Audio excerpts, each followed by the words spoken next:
ভয় পাওয়ার কারণ নাই, চিন্তা করার কোনো কারণ নাই। কোরআনে কারীমের মধ্যে সব কথাগুলি আল্লাহ পাক এই জন্য বিধৃত করেছেন, এই জন্য কোরআনে কারীমের মধ্যে সব কথা উঠায় দিয়েছেন, যাতে করে মুমিনেরা বিপদ আসলে পরে যেন ঘাবড়ে না যায়। ইব্রাহিম আলাইহিস সালামকে আগুনে ফেলানো হচ্ছে, ফেরেশতা বলছে ইব্রাহিম তোমারে আগুনে ফেলায় দাও, হতেছে আমার কাছে সাহায্য চাও, আমার কাছে ক্ষমতা আছে, আগুনগুলো উঠায় নমরুদের বংশ জ্বালায় দেব। হযরত ইব্রাহিম ফেরেশতার কাছে সাহায্য চাইছিলেন নাকি? তিনি বললেন ফেরেশতা তোমার কাছে সাহায্য কেন চাইব, আমি তো এমন কোন অন্ধ আল্লাহর ইবাদত করি না যেই অন্ধ স্রষ্টা তার গোলামের দুঃখ দুর্দশা না দেখেন, আমি তোমার কাছে সাহায্য চাইব না। হযরত ইব্রাহিম আলাইহিস সালাম পাশ করলেন। কি বলেন, পাশ করছেন না? ঈমানের পরীক্ষায় পাশ। আগুনের মধ্যে হযরত ইব্রাহিমকে যখন ফেলানো হচ্ছে, রব্বুল আলামিন আগুনের প্রতি নোটিশ করে দিলেন, ইয়া নারু কুনি বারদাও ওয়া সালামান আলা ইব্রাহিম। আগুন আমার ইব্রাহিমের জন্য শান্তিদায়ক, ঠান্ডা হয়ে যা। এখন কি আর আগুনের বাপের ক্ষমতা আছে ইব্রাহিমকে পোড়ানো? আর ক্ষমতা নাই।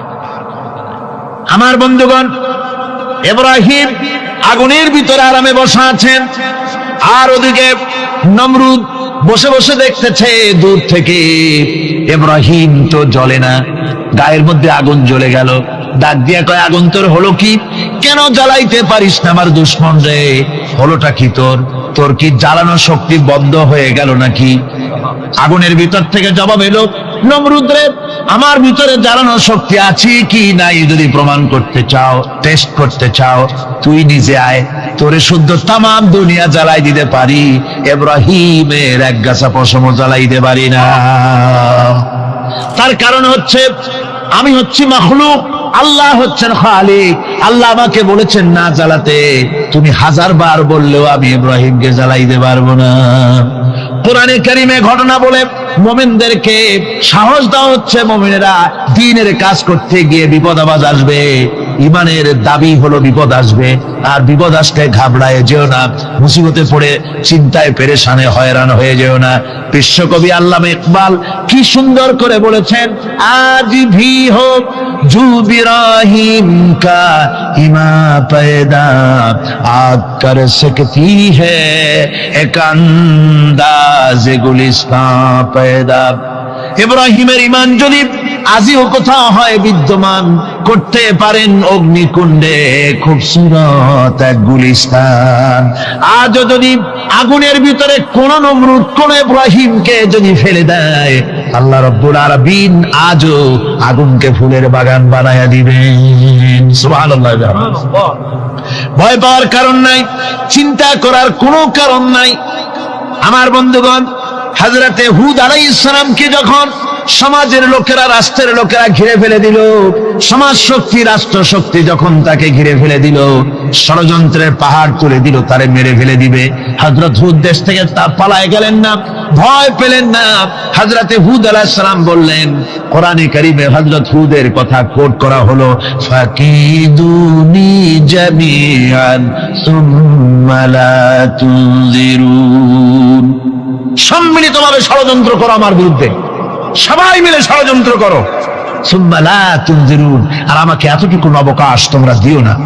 ইন্নী তাওয়াক্কালতু আলাল্লাহি রাব্বি ওয়া রাব্বিকুম, আমি ভরসা করেছি সেই আল্লাহর উপরে যার কুদরতি হাতের ভেতরে, যিনি আমাদের রব তোমাদেরও রব, আর যার কুদরতি হাতের ভিতরে তামাম পৃথিবীর জানগুলি যার হাতে, সে আল্লাহর উপরে ভরসা করেছি। ষড়যন্ত্র যদ্দূর আছে করতে থাকো, আমি ষড়যন্ত্র পরোয়া করি না। সুবহানাল্লাহ। এটাই হলো মুমিনের কোয়ালিটি। শুধু ঈমান, লা ইলাহা ইল্লাল্লাহু মুহাম্মাদুর রাসূলুল্লাহ, গরুর গোশত খাই, আর রবিউল মাস আসতে পরে ইয়া নবী সালাম আলাইকা, ইয়া রাসূল সালাম আলাইকা, তারপরে গরম গরম জিলাপি আর রসগোল্লা খাইলাম খুব বেশি করিয়া, এর নাম মুমিন নয়। মুমিন হচ্ছে তার চলায় ফেরায়, ওঠায় বসায় সাহসিকতার এক আন্দাজ তৈরি হবে সে। আমার ভাইয়েরা, বিপদে অবিচলতা আমাদেরকে পয়গম্বরেরা শিক্ষা দান করেছেন।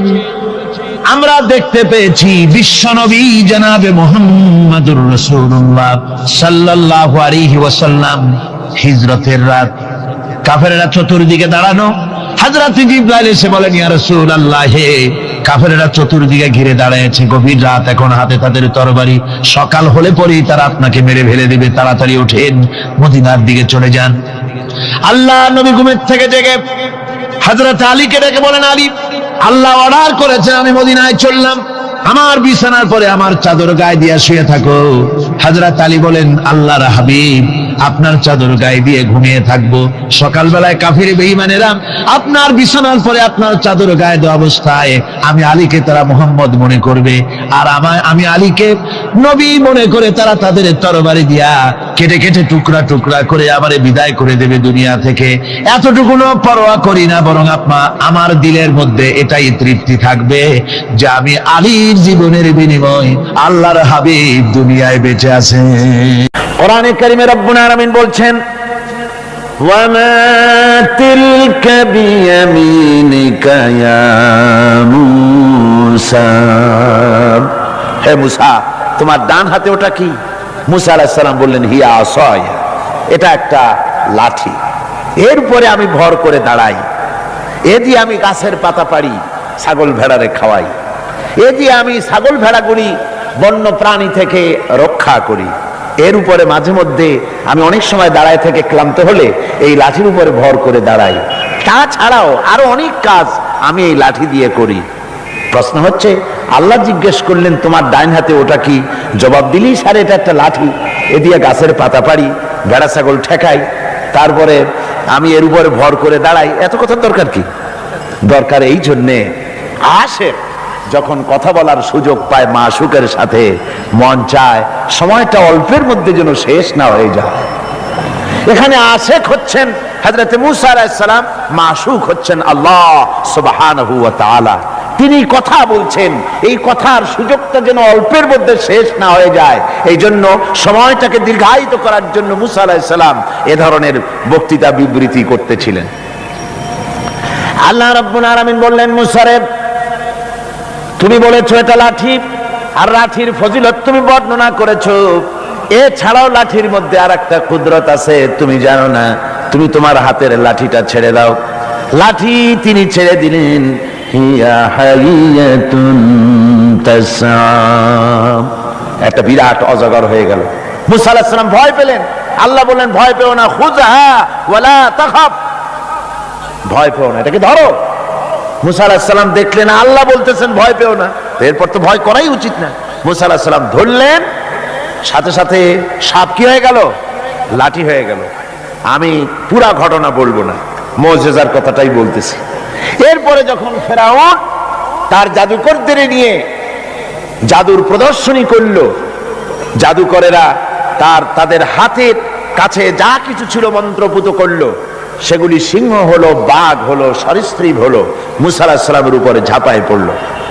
হযরতে মূসা আলাইহিস সালাম ভয় পেয়ে গেলেন।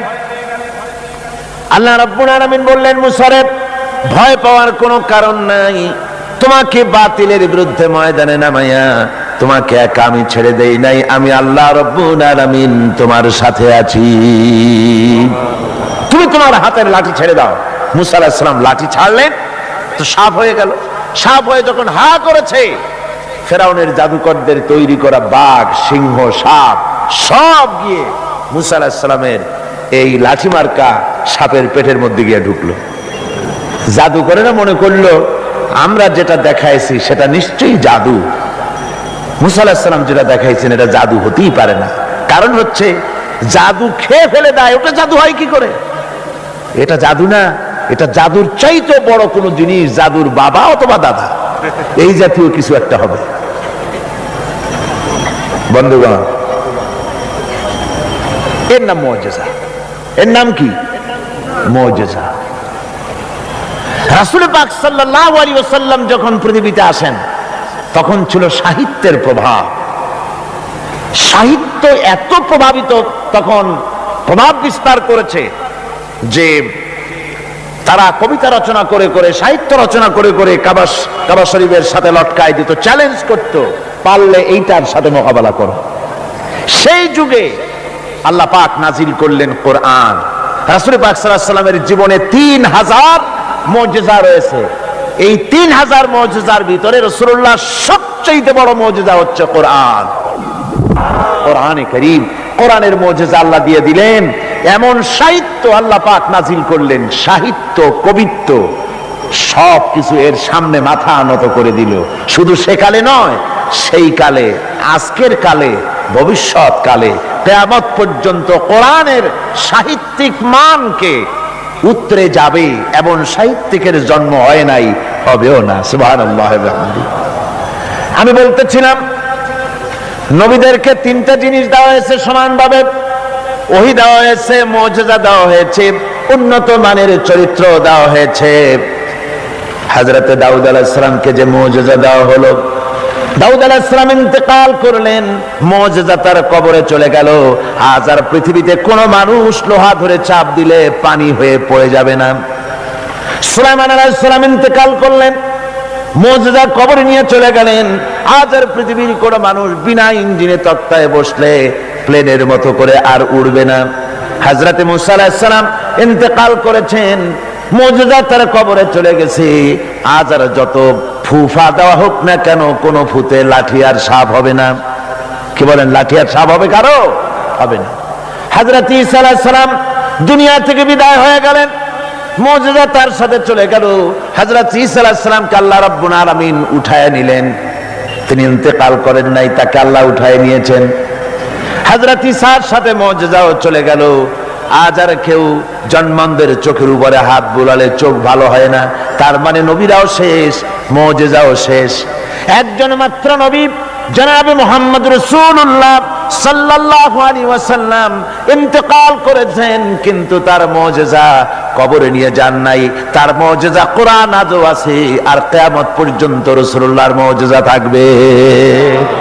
রাসূল পাক সাল্লাল্লাহু আলাইহি ওয়াসাল্লামের মুজিজা চিরন্তন, শাশ্বত, কিয়ামত পর্যন্ত তা টিকে থাকবে। সুবহানাল্লাহ পড়ে। আমার ভাইরা, সে কোরআন আপনারা শুনতে এসেছেন, লাইলাতুল মেরাজে অবতীর্ণ করেছেন, আর হেফাজতের দায়িত্ব নিয়েছেন। কোরআনে কারীম কখনো বিনষ্ট হবে না, কখনো রদবদল হবে না। কোরআন হেফাজতের দায়িত্ব কার? আল্লাহ রাব্বুল আলামিন বলছেন, নাহনু নাযালনা যিকরা ওয়া ইন্না লাহু লাহাফিজুন। কোরআন নাযিল করেছি আমি আল্লাহ, আর এর সংরক্ষণের সম্পূর্ণ দায়িত্ব আমি আল্লাহ আমার নিজ হাতে গ্রহণ করেছি। কখনো রদবদল হবে না। কোরআন হেফাজতের দায়িত্ব কার? আল্লাহ রাব্বুল আলামিন বলছেন, নাহনু নাযালনা যিকরা ওয়া ইন্না লাহু লাহাফিজুন। কোরআন নাযিল করেছি আমি আল্লাহ, আর এর সংরক্ষণের সম্পূর্ণ দায়িত্ব আমি আল্লাহ আমার নিজ হাতে গ্রহণ করেছি। নাযিল করেছি আমি, হেফাজতের দায়িত্ব আমার। সুবহানাল্লাহি ওয়া বিহামদিহি। হেফাজতের দায়িত্ব আল্লাহ নিয়ে নিলেন। কি সুন্দর ভাবে হেফাজতের দায়িত্ব নিলেন। পৃথিবীতে কোনো কিতাবের হাফেজ নাই, কোনো বই হাফেজ নাই। কোন এত বড় একটা কিতাব, এটা কি সহজ ব্যাপার? এত বড় একটি কিতাব তা মানুষ মুখস্থ করেছে। আপনি আমাকে বলেন, যদি জানা থাকে, কোরআনের মতো এত বাক্য সম্বলিত কোন বই পৃথিবীর মানুষ, কোন ধর্মের মানুষ মুখস্থ করতে পেরেছে? জোরে বলেন, পেরেছে? পারে, কিন্তু কোরআন পেরেছে। আল্লাহ বলছেন, আমি সহজ করে দিছি মুখস্থ করার জন্য, তাই পেরেছো। কি সুন্দর হেফাজতের দায়িত্ব আল্লাহ নিলেন। এই গত অগস্ট, সেপ্টেম্বর, অক্টোবরে আমার লন্ডনে, ইংল্যান্ডের সফর ছিল। তো একটা মাদ্রাসায়, ক্যানন স্ট্রিট এর এক মাদ্রাসার হেফজখানার একটা কি বলে তাহফিজুল কোরআন মাদ্রাসার বার্ষিক মাহফিলে বক্তৃতা করছিলাম। বিভিন্ন জায়গায় কোরআনে কারীমের মাহফিলে, হেফজখানায়, ইংল্যান্ডে আলহামদুলিল্লাহ অনেক হেফজখানা হয়েছে। টাইটেল মাদ্রাসা 3টা হয়েছে সেখানে, আলহামদুলিল্লাহ পড়ে 3টা টাইটেল মাদ্রাসা হয়েছে। Islamic kindergarten school, high school, college এর সংখ্যা হয়েছে 30টি, আর হাজার হাজার মসজিদ হয়েছে, আলহামদুলিল্লাহ পড়ে। তো এরকম একটি হেফজোখানার তারা তাদের বার্ষিক মাহফিল আমাকে দাওয়াত দিয়েছে। ওই হাফেজদের মাথায় পাগড়ি দস্তরবন্দি করতে হবে, তো আমাকে দাওয়াত দেওয়া হলো। একটা ছেলের মাথায় পাগড়ি পরালাম, তার বয়স খুব, আমার মনে হলো 8 বছর হবে, কোরআনে কারীমের হাফেজ হয়েছে। তাকে পাগড়ি পরায় আলোচনার মধ্যে আমি বললাম যে আল্লাহ পাক যেন আটলান্টিক মহাসাগরকে একটা ঝিনুকের মধ্যে ভরে দিয়েছেন। এই বাচ্চা ছেলেটা একটা ঝিনুকের মতো, আর কোরআনে কারীম আটলান্টিক মহাসাগরের মতো, তার থেকেও বড়।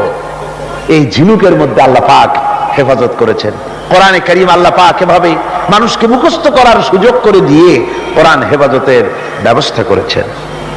এই কোরআনে কারীম যার উপরে অবতীর্ণ হয়েছে তিনি হচ্ছেন বিশ্বের সর্বকালের সর্বযুগের সর্বশ্রেষ্ঠ মহামানব। তিনি হচ্ছেন বিশ্ব নবী জনাবে মুহাম্মদ রাসূলুল্লাহ, সবাই বলেন সাল্লাল্লাহু আলাইহি ওয়াসাল্লাম। তারই মেরাজের রাত আজকে। পৃথিবীর কোন পয়গম্বরের মেরাজ হয়নি, একমাত্র হুজুরের মেরাজ হয়েছে। তার কারণ হুজুরের সম্মান সবচাইতে বেশি। সবচাইতে সম্মান কার বেশি? একটু জিকির করেন জোরে সোরে, লা ইলাহা ইল্লাল্লাহ। জাযাকাল্লাহ।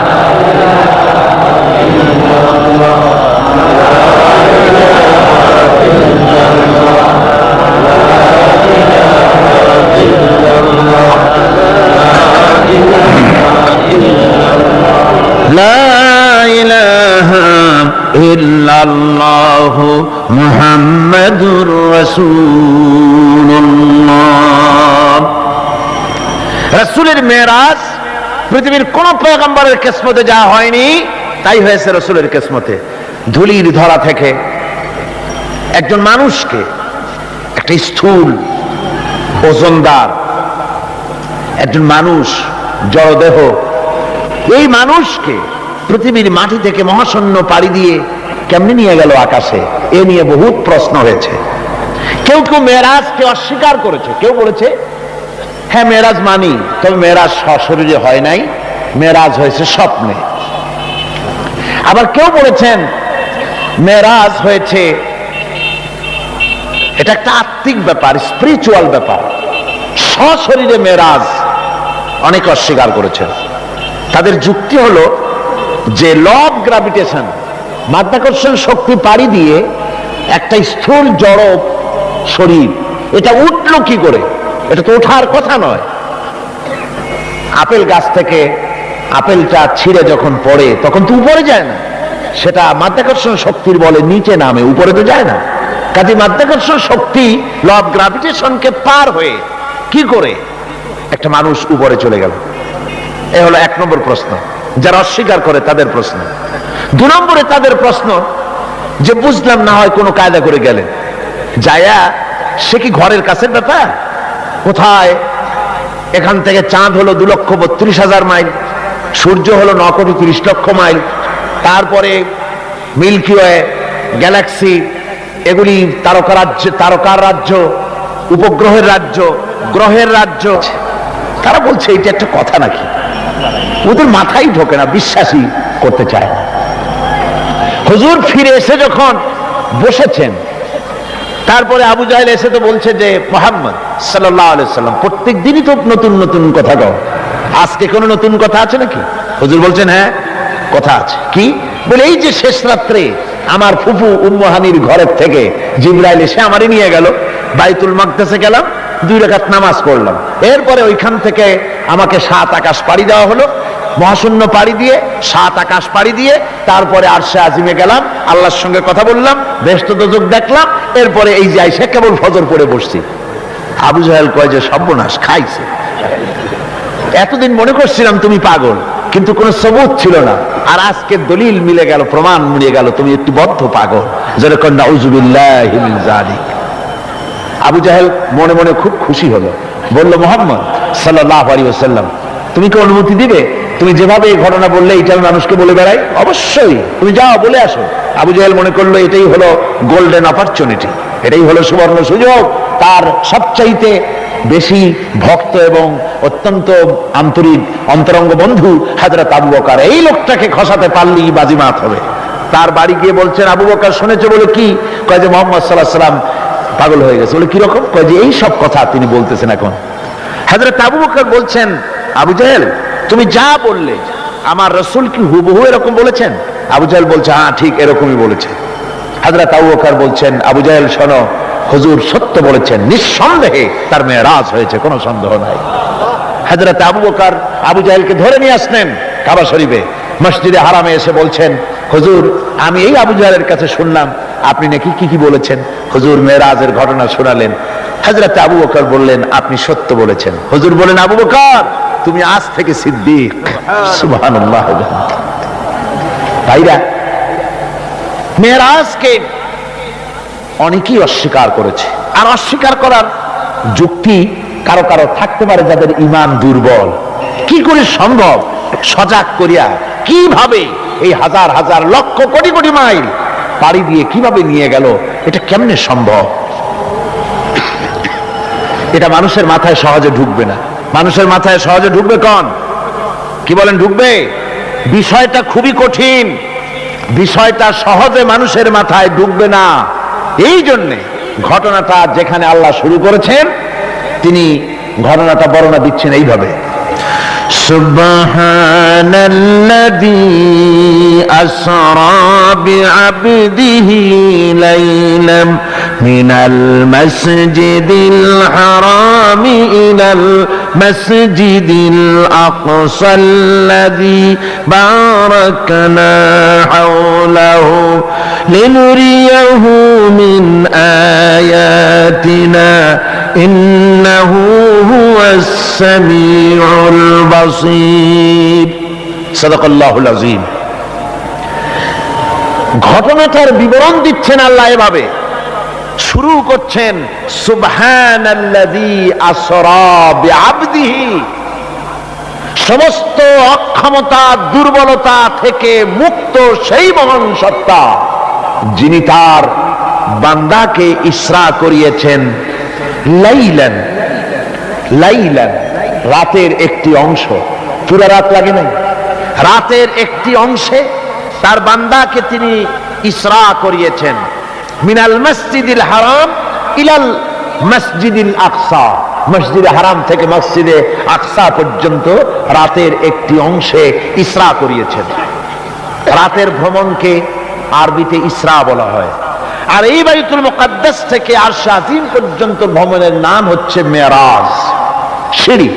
সেই সিঁড়িটা কিরকম হবে পরে বলছি। এখানে বলা হচ্ছে তোমরা তো জিনিসটাকে কঠিন মনে করো, যেটা কি করে সম্ভব, এটাকে কঠিন মনে করো, অসম্ভব মনে করো, কিন্তু কাজটা ঘটায়ছেন এমন এক সত্তা সুবহানা, যিনি সমস্ত দুর্বলতা অক্ষমতা থেকে মুক্ত, মহান শক্তিশালী আল্লাহ ঘটনাটা ঘটায়ছেন। কাজে তোমাদের এই চিন্তা কেন, যেটা কি করে হলো? কাজটা কে ঘটায়ছেন? আল্লাহ সুবহানাহু ওয়া তাআলা তিনি ঘটায়ছেন। তার জন্য এগুলি কি কোনো অসম্ভব ব্যাপার? বলুন, এটা কি কোনো অসম্ভব ব্যাপার? নিশ্চয়ই কোনো অসম্ভব ব্যাপার না। বিজ্ঞানের দৃষ্টি দিয়ে, বৈজ্ঞানিক দৃষ্টিভঙ্গিতে এবং দর্শন দিয়ে আমি আপনাদেরকে বিষয়টা অনেকক্ষণ দৃষ্টান্ত দিতে পারবো। সে ধরনের মাল মশলা আমার কাছে মজুদ আছে। যে রাসূল পাক সাল্লাল্লাহু আলাইহি ওয়াসাল্লামকে মেরাজ হয়েছিল বিজ্ঞান এবং দর্শন দিয়ে বুঝানো যেতে পারে, কিন্তু এই যুক্তি, এই তত্ত্ব, এই তথ্যের কোন যুক্তি নাই, যেহেতু আল্লাহ নিজে বলেছেন সুবহানাল্লাযী আসরা বিআবদিহি লাইলাম মিনাল মাসজিদিল হারাম। এই ঘটনা ঘটায়ছেন তিনি, যার ক্ষমতার ভিতরে কোনো দুর্বলতা নাই, যার ক্ষমতা মুহাইয়া করতে পারে এমন ক্ষমতা কারো নাই, যিনি প্রচন্ড ক্ষমতার মালিক, অক্ষমতা তাকে স্পর্শ করে না, সেই মহান আল্লাহ এটা ঘটায়ছেন। সুতরাং যুক্তি প্রমাণের কোনো প্রয়োজন নাই, আল্লাহ নিজে বলছেন ঘটনাটা আমি ঘটাইছি। সুবহানাল্লাহ। তারপরে বলা হচ্ছে যে তিনি ফিরে এলেন, ওই যে বোরাক, হাদিস শরীফে এসেছে বোরাকে করে তাকে নেওয়া হয়েছে। তো বোরাকে করে নেওয়া হয়েছে, বোরাকটা কেমন? সেই বোরাক আমরা আবার বানাইছি, আমাদের তো বুদ্ধি কম না, আমাদের দেশের লোকের আবার বোরাক বানায় ছাড়ছে। ঘোড়ার মতো বডি, মানুষ মেয়ে লোকের মতো একটা মাথা, খুব সুন্দর চুপ, তারপরে চুল টুল ঝুলানো, এরকমের দুইটা ডানা আছে ঘোড়ার পিঠের উপরে, নিচে লেখা আছে হাযা বুরাকুন নবী সাল্লাল্লাহু আলাইহি ওয়াসাল্লাম। আর এইটাকে বরকতের জন্য মুসলমানেরা ঘরের মধ্যে টানায় রাখে। দেখছেন আপনারা এরকম? এরপরে আবার আরো একটা জিনিস বরকতের জন্য ইদানিং বেরিয়েছে, 15 টাকা 20 টাকা বিক্রি হয় সুন্দর সুন্দর অফসেট পেপারে হুজুর সাল্লাল্লাহু আলাইহি ওয়াসাল্লামের পাগড়ি, হুজুর সাল্লাল্লাহু আলাইহি ওয়াসাল্লামের পায়ের জুতা, তারপরে হুজুর সাল্লাল্লাহু আলাইহি ওয়াসাল্লামের হাতে লেখা চিঠি, কই কই থেকে এগুলি সংগ্রহ করে এগুলি বিক্রি করার ব্যবস্থা করছে, লোকেরা বরকতের জন্য এগুলি রাখতেছে। হুজুর সাল্লাল্লাহু আলাইহি ওয়াসাল্লামের পাগড়ির কোনো ছবি পৃথিবীর কোনো মানুষের কাছে থাকার কোনো প্রমাণ নাই। সুতরাং এগুলি বাজে, এগুলি কিনে রেখে বরকতের জন্য এগুলি রাসূলকে তাওহীন করা হয়, এর দ্বারা ইজ্জত করা হয় না। রাসূলের পাগড়ি 20 টাকা দিয়ে কিনবেন আপনি? আজীব তামাশা। বোরাক বানানো হয়েছে। বোরাক হচ্ছে কি? বোরাক হচ্ছে অর্থাৎ যে জানে করে তাকে নেওয়া হয়েছিল সেটা ছিল বোরাক বারকুন থেকে, বৈদ্যুতিক শক্তি সম্পন্ন। এমন বৈদ্যুতিক শক্তি, বিদ্যুৎ তো আলো, বিদ্যুৎ কি? তা আলো। আর আলোর শক্তি কত? আলোর গতি হচ্ছে প্রতি সেকেন্ডে 1,86,000 মাইল। এটা হলো আলোর গতি। আল্লাহ পাক রাসূলকে যে জানে করে নিয়েছিলেন সেটা ছিল এই ধরনের একটি গতি, প্রচন্ড গতি সম্পন্ন একটি যান। এই জানে করে আল্লাহ তাকে নিয়ে গেলেন, তারপরে তাকে ফেরত দিলেন। এসে তিনি দেখলেন যে উজু করে গেছিলেন সেই উজুর পানি তখনও গড়াচ্ছে। এটা কি করে সম্ভব? এটা সম্ভব এইভাবে সম্ভব। আমি একটা দৃষ্টান্ত শুধু দিতে বাধ্য হচ্ছি, দৃষ্টান্ত দেওয়ার কোনো প্রয়োজন পড়ে না, যেহেতু কাজটা আল্লাহ করেছেন। কাজটা কে করেছেন? বোঝার জন্য ছোট্ট একটা দৃষ্টান্ত দেই, তাহলে বুঝতে একটু সুবিধা হবে। যেমন আমাদের দেশে বিভিন্ন সময় বিভিন্ন দেশ থেকে রাষ্ট্রপ্রধানরা আসে। ওই রাষ্ট্রপ্রধানরা আসতে পরে এয়ারপোর্ট থেকে নিয়ে শুরু করে অতিথি ভবন অথবা বঙ্গভবন পর্যন্ত কয়েকটা রাস্তা গভর্নমেন্ট নিয়ন্ত্রণ করে। এই রাস্তাসমূহে ট্রাফিক চলাচল বন্ধ করে দেওয়া হয়।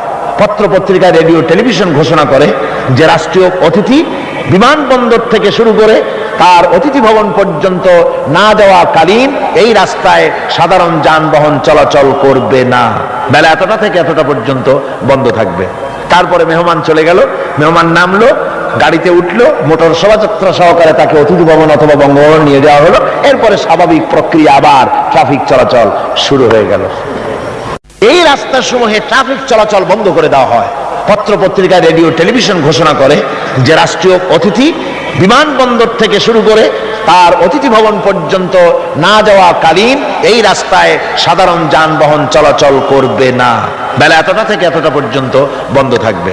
তারপরে মেহমান চলে গেল, মেহমান নামলো, গাড়িতে উঠলো, মোটর শোভাযাত্রা সহকারে তাকে অতিথি ভবন অথবা বঙ্গভবন নিয়ে যাওয়া হলো। এরপরে স্বাভাবিক প্রক্রিয়া, আবার ট্রাফিক চলাচল শুরু হয়ে গেল। আমার ভাইরা, এইটা যদি পৃথিবীর সামান্য সলিমদ্দি কলিমদ্দির জন্য যদি এই ব্যবস্থা হয়, এই দুনিয়ার প্রেসিডেন্ট গুলা, এই পৃথিবীর নেতৃস্থানীয় ব্যক্তিবর্গ সলিমদ্দি কলিমদ্দি ছাড়া আর কিছুই না। আজ আছে কাল নাই, ঠিক কিনা গণ? আজ আছে কাল নাই, কিন্তু এদের মাথায় সেই আকল নাই, বুঝতে চেষ্টা করে না। যেই ক্ষমতা আসে সে মনে করে বাপের বাড়ির সম্পত্তি পেয়ে গেছি, সুতরাং যত খুশি নিজের ইচ্ছে মতো শয়তানি বদমাশি চালাতেই থাকে। সেই জন্য বলছি সলিমদ্দি কলিমদ্দি সাধারণ টাইপের মানুষ, এদের জন্য যদি ট্রাফিক চলাচল বন্ধ করে দেওয়া হয় তাহলে কোন সাধারণ মেহমান নয়, আকাশ ও জমিনে আল্লাহর পরে সবচাইতে বড় মর্যাদা কার? রাসূলের। জোরে চিল্লায় বলতে হবে, সবচাইতে বড় মর্যাদা কার? আল্লাহর পরেই মর্যাদা।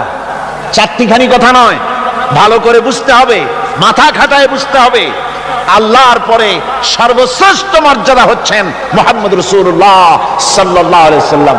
আল্লাহর কাছে রাসূলের চাইতে বড় মেহমান আর কি কেউ আছে? আর কেউ আছে? এই শ্রেষ্ঠ মেহমানকে দাওয়াত দিয়েছেন আল্লাহ নিজে, আর সে আজিমে দাওয়াত দিয়েছে।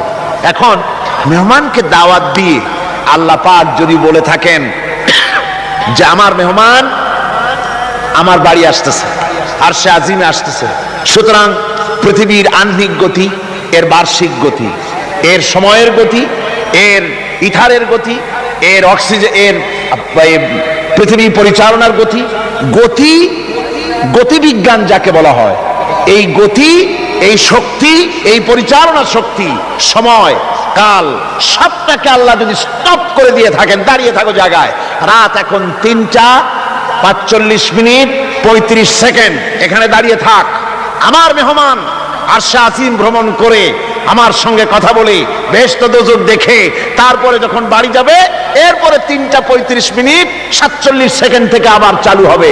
এভাবে যদি আল্লাহ সময়ের গতি বন্ধ করে দিয়ে থাকেন, তাহলে রাসূল পাক সাল্লাল্লাহু আলাইহি ওয়াসাল্লাম আর শাজিম ভ্রমণ করে ঘরে এসে যদি দেখেন উজুর পানি তখনও গড়াচ্ছে, তাকে অসম্ভব, তাকে বিচিত্র কিছু? আদৌ বিচিত্র না। এই জন্য আল্লাহ সুবহানাহু ওয়া তাআলা বলেছেন সুবহানাল্লাযী আসরা বিআবদিহি।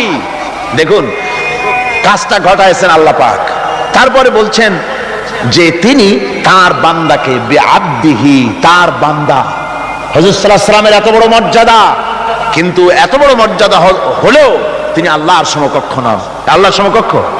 যেরকম আল্লাহর সমকক্ষ নিশ্চয়ই নয়। তিরমিজি শরীফের হাদিসের ভিতরে এসেছে, তিরমিজি শরীফের হাদিস, এক লোক হুজুরকে বলছেন, হে রাসূল, এক কথা প্রসঙ্গ বলছে, আপনি যা, আল্লাহ যা ইচ্ছা করেন আর আপনি যা ইচ্ছা করেন। কথাটা ঠিক এইভাবে আসছে হাদিসে, হে রাসূল, আল্লাহ যা ইচ্ছা করেন আর আপনি যা ইচ্ছা করেন। হুজুর সাল্লাল্লাহু আলাইহি ওয়াসাল্লাম সঙ্গে সঙ্গে লোকটিকে সতর্ক করে দিলেন, বললেন, তুমি তো আমাকে আল্লাহর সমকক্ষ করে দিলে, তুমি তোমার কথা পাল্টাও, বলো শুধুমাত্র আল্লাহ যা করেন তাই, আমার ইচ্ছায় নয়, যা হয় সবকিছু আল্লাহ সুবহানাহু ওয়া তাআলা তার ইচ্ছায়। সুতরাং আল্লাহর সমকক্ষ রাসূল নন, ঘটনা ঘটায়ছেন আল্লাহ, আর ঘটনাটা যাকে দিয়ে ঘটায়ছেন তিনি হচ্ছেন আল্লাহর কি বান্দা, তিনি আল্লাহর কি বান্দা। এই বান্দা শব্দ, এই আব, কোরআনে কারিমে বহু জায়গায় হুজুরকে আল্লাহ পাক আব বলেছেন, নবীও বলেন নাই, রাসূলও বলেন নাই, নামও নেন নাই, শুধু বলেছেন আব। এর দ্বারাই বোঝা যায় হুজুরকে আল্লাহ পাক বলেছেন। অর্থাৎ আবদিয়তের চাইতে বড় ডিগ্রি আল্লাহর কাছে আর কিছুই নাই। নবী রাসূল গৌণ, মুখ্য হচ্ছে আব্দ। মুখ্য কি যেরকম আব্দ, আল্লাহর বান্দা হয়ে যাওয়া। যেমন আপনারা দেখতে পান কোরআনে কারীমের প্রথমেই এই আয়াত আছে, ইন কুনতুম ফি রাইবিম মিম্মা নাযালনা আলা আবদিনা, আমি আমার বান্দার প্রতি যে কিতাব নাজিল করেছি, এই যে আবদিনা, আমার বান্দা, কে আবদ? মুহাম্মদ রাসূলুল্লাহ সাল্লাল্লাহু আলাইহি ওয়াসাল্লাম। অন্য আয়াতের মধ্যে রব্বুল আলামিন বলেন, তাবারাকাল্লাযী নাযালাল ফুরকানা আলা আবদিহি লিয়াকুনা লিল আলামিনা নাযীরা। অতীব বরকতশালী সে আল্লাহ রাব্বুল আলামিন, যিনি তার বান্দার উপরে ফুরকান অবতীর্ণ করেছেন। কে সেই বান্দা? মুহাম্মদ সাল্লাল্লাহু আলাইহি ওয়াসাল্লাম। সুতরাং আবদিহি, তার বান্দাকে ইসরা করিয়েছেন মসজিদে হারাম থেকে মসজিদে আকসা পর্যন্ত, তারপরে সেখান থেকে নিয়ে গেলেন আরশে আজিমে, নিয়ে তাকে কি করলেন, দিলেনটা কি? এখানে কথা হচ্ছে, আমাদের দেশের লোকেরা বিভিন্ন সময় এইসব কথা আলোচনা করে বা ওয়াজের মধ্যে বলেন কেউ কেউ, যেটা হচ্ছে শুধুমাত্র নামাজ। আল্লাহ পাক তাকে মেরাজে নিয়ে নামাজ দিয়েছিলেন। আচ্ছা ভাই, শুধু নামাজ দেওয়াই যদি আল্লাহর উদ্দেশ্য থাকে, তা আবার বলে কি, যে নামাজ তো দিচ্ছেন আল্লাহ 50 ওয়াক্ত, মুসা আলাইহিস সালামের সঙ্গে যদি দেখা না হইতো তাহলে আমাদের কাজ সর্বনাশ হয়ে যেত। মুসা আলাইহিস সালামের সঙ্গে দেখা হওয়ার কারণে কিছুটা কনসেশন আমরা পাইছি, অন্তত 45 ওয়াক্ত তো কমছে। তাহলে বোঝা গেল মেরাজ হয়েছিল শুধু নামাজের জন্য। কথাটি সঠিক নয়। নামাজের জন্য মেরাজ হওয়ার দরকারটা কি? যুক্তিতে আসে না। হজের জন্য তো মেরাজ দরকার হয় নাই, যাকাতের জন্য তো মেরাজ দরকার হয় নাই, জিহাদের জন্য তো মেরাজ দরকার হলো না, ইমানের জন্য তো মেরাজ দরকার হলো না। মেরাজ শুধু নামাজের জন্য দরকার হলো কেন? বিষয়টা শুধু নামাজ নয়, নামাজ এই পরিভ্রমণের, এই ভ্রমণকালীন সময়ের আল্লাহ পাকের একটি নির্দেশ। মূল ঘটনা ভিন্ন। মূল ব্যাপারটি হলো রাসূল পাক সাল্লাল্লাহু আলাইহি ওয়াসাল্লামের মেরাজ যখন হয় তখন মক্কি জিন্দেগীর 12 বর্ষ পূর্ণ হয়েছে। মক্কি জিন্দেগীর, নবুয়তের জীবনের 1 যুগ পূর্ণ হয়ে গেছে। তাওহীদের দাওয়াত, তাবলীগে দ্বীনের কাজ একটি চূড়ান্ত পর্যায়ে এসে গিয়েছে। এখন এই তাওহীদ, রিসালাত ও আখিরাতের উপরে ভিত্তি করে একটি নতুন সমাজ গঠনের পালা এসেছে। সেই নতুন সমাজ গঠনের জন্য আল্লাহ রাব্বুল আলামিন তাকে আপন দরবারে ডেকে নিলেন, আর নতুন নতুন কিছু তথ্য, একটি নতুন স্টেট পরিচালনার জন্য যা কিছু প্রয়োজন, কিছু মূল নীতি আল্লাহ রাব্বুল আলামিন তাকে দান করালেন, আর জান্নাত এবং জাহান্নাম রাসূলের চোখে দেখিয়ে দিলেন। পরিষ্কার করে, যাতে করে তিনি মানুষকে ভালো করে দেখে তিনি মানুষকে বুঝাতে পারেন। এজন্য এই দৃশ্যগুলিও রাসূলের সামনে আল্লাহ পাক তুলে ধরলেন। রাসূল পাক সাল্লাল্লাহু আলাইহি ওয়াসাল্লাম ফিরে আসার পর তাকে এই নতুন রাষ্ট্র পরিচালনার জন্য যে মূল নীতিগুলি আল্লাহ পাক তাকে দিয়েছেন, যাকে মেরাজের পেগাম বলা হয়। মেরাজের কি বলা হয়? পেগাম। সূরা বনী ইসরাইলের মধ্যে আল্লাহ পাক এই পেগামগুলি আল্লাহ পাক তাকে দান করেছেন। সেই মূলনীতিগুলি কি? সেই মূলনীতি আমি আপনাদের সামনে এখন আলোচনা করতে যাচ্ছি। আমরা মেরাজ কেমনে হলো, কিভাবে হলো, এই ঘুরপাকের মধ্যে গোলক ধাঁধায় নিজেদেরকে আটকে রাখতে চাই না। আমরা পরিষ্কার করে বিশ্বাস করি রাসূল পাকের মেরাজ হয়েছে একেবারে সশরীরে। কিভাবে হয়েছে? সশরীরে। তারপর আবার কেউ কেউ এ তর্ক তুলেছেন, কেউ বলেছেন হুজুর সাল্লাল্লাহু আলাইহি ওয়াসাল্লাম আল্লাহকে দেখেছেন, আবার কেউ বলেছেন দেখেন নাই। এই সব তর্কের মধ্যেও আমরা জড়াতে চাই না। আমরা পরিষ্কার জানি আল্লাহ পাক বলেছেন লা তুদরিকুহুল আবসার, কোন দৃষ্টি শক্তি আমি আল্লাহকে মুহাইয়া করতে পারবে না, ইহাতা করতে পারবে না। আল্লাহ রাব্বুল আলামিনকে কোন দৃষ্টি শক্তি তার চক্ষু দিয়ে দেখতে পারবে না। সুবহানাল্লাহি ওয়া বিহামদিহি। হযরত মুসা আলাইহিস সালাম বলেছিলেন রব্বি আরিনি, আয় আল্লাহ আমি তোমারে দেখতে চাই। আল্লাহ পাক পরিষ্কার বলেছেন লান তারানি, লান, কখনোই দেখতে পারবে না। মুসা আলাইহিস সালাম খুব আদরের নবী ছিলেন, আবদার তুলতে লাগলেন। আল্লাহ তাকে একটা ইন্টারভিউ নিলেন, দেখতে পারবা কিনা একটা টেস্ট হয়ে যায়। আল্লাহ পাক তার নূরের তাজাল্লি নিক্ষেপ করলেন পাহাড়ের উপরে। হযরত মুসা আলাইহিস সালাম এক সেকেন্ড মাত্র দেখলেন, সহ্য করতে পারলেন না, আল্লাহু আকবার বলে চিৎকার মেরে বেহুশ হয়ে জমিনের উপরে পড়ে গেলেন। সুতরাং আমরা ওই তর্কে যেতে চাই না যে আল্লাহ পাককে হুজুর সাল্লাল্লাহু আলাইহি ওয়াসাল্লাম দেখেছেন কি দেখেন নাই, ওইটা আমাদের মূল বিষয় নয়। আমাদের বিষয় হচ্ছে মেরাজ থেকে রাসূলুল্লাহ পেলেন কি, উম্মতের জন্য আনলেন কি, এটাই হলো আমাদের সবচেয়ে বড় প্রয়োজনীয় বিষয়। আল্লাহ পাক রাসূলকে যে জিনিসগুলি দিলেন, একটা নতুন স্টেট করতে যাচ্ছেন, ওই সময় যখন মানুষ অধিকার বঞ্চিত, যখন নারীর অধিকার নাই, যখন শ্রমিক তার শ্রমের মূল্য পায় না, কৃষক তাদের উৎপাদিত পণ্যের সঠিক দাম পায় না, নারী আর পুরুষ, নারীগুলি হয়েছে ভোগের সামগ্রী, সন্তান উৎপাদনের বিশেষ ক্ষেত্র। তারপরে মানুষে মানুষে হানাহানি, মারামারি, কাটাকাটি, অশ্লীলতা, পাপাচার, জেনা আর ব্যভিচার, সুদ, ঘুষ, এতিমকে ঠকানো, গান বাজনা ইত্যাদি দিয়ে গোটা দেশটা যখন রসাতলে, গোটা পৃথিবী যখন ত্রাহি ত্রাহি করছে মজলুম জনতা, সেই সময় ইসলামের এই নতুন স্টেটের ভিত্তি দিতে যাচ্ছেন মুহাম্মদ রাসূলুল্লাহ সাল্লাল্লাহু আলাইহি ওয়াসাল্লাম। তখন আল্লাহ পাক এই স্টেট রচনার পেছনে কতগুলি মূলনীতি আল্লাহ পাক দান করলেন। সেই মূলনীতিগুলি এখন আমি আপনাদের সামনে বলছি। আল্লাহ রাব্বুল আলামিন বলেন ওয়াকাদা রাব্বুকা আল্লা তা'বুদু ইল্লা ইয়্যাহু ওয়া বিল ওয়ালিদাইনি ইহসানা। যে রুকুটিতে এই মূল নীতিগুলি আল্লাহ পাক দিয়েছেন, সেই রুকুটা শুরু হয়েছে এভাবে যে তোমার প্রভু চূড়ান্ত ফয়সালা এই যে আল্লাহ রাব্বুল আলামিনের দাসত্ব হবে কেবলমাত্র আল্লাহর, গোলামি হবে কার? জোরে সরে বলতে হবে, গোলামি হবে কার? আল্লাহ ছাড়া আর কারো গোলামি করা যাবে না। নতুন স্টেট তৈরি করতে যাচ্ছ, প্রথম নীতি হবে, প্রথম মূল নীতি হবে স্টেটের, প্রথম থেকে নিয়ে শেষ পর্যন্ত, রাষ্ট্রপ্রধান থেকে নিয়ে প্রজা পর্যন্ত, জীবনের সকল ক্ষেত্রে সমস্ত মানুষের জন্য এটাই হলো মূল নীতি যে আল্লাহ ছাড়া কাউকে প্রভু বলে মানা যাবে না, আল্লাহ ছাড়া কারো গোলামি করা যাবে না। আর আল্লাহর পরেই মা বাপ মাতা পিতা এহসান করবে, এটা হচ্ছে আল্লাহর নির্দেশ, আল্লাহর ফয়সালা। তো প্রথম পয়েন্ট যেটা, সেটা হচ্ছে ইবাদত। প্রথম পয়েন্ট কি? ইবাদত। মূলত এই ইবাদতের জন্যই আল্লাহ পাক মানুষকে সৃষ্টি করেছেন। কোরআনে কারীমে আল্লাহ বলেছেন মা খালাকতুল জিন্না ওয়াল ইনসা ইল্লা লিয়াবুদুন। আল্লাহ বলেন আমি মানব আর জিন জাতিকে সৃষ্টি করেছি শুধু আমার ইবাদতের জন্য, আর কোনো কারণে নয়। আর পৃথিবীতে যত নবী আমি পাঠিয়েছি সমস্ত নবীরা তার কওমকে দাওয়াত দিয়েছেন, ইয়া কওমি ইবুদুল্লাহা মা লাকুম মিন ইলাহিন গায়রু।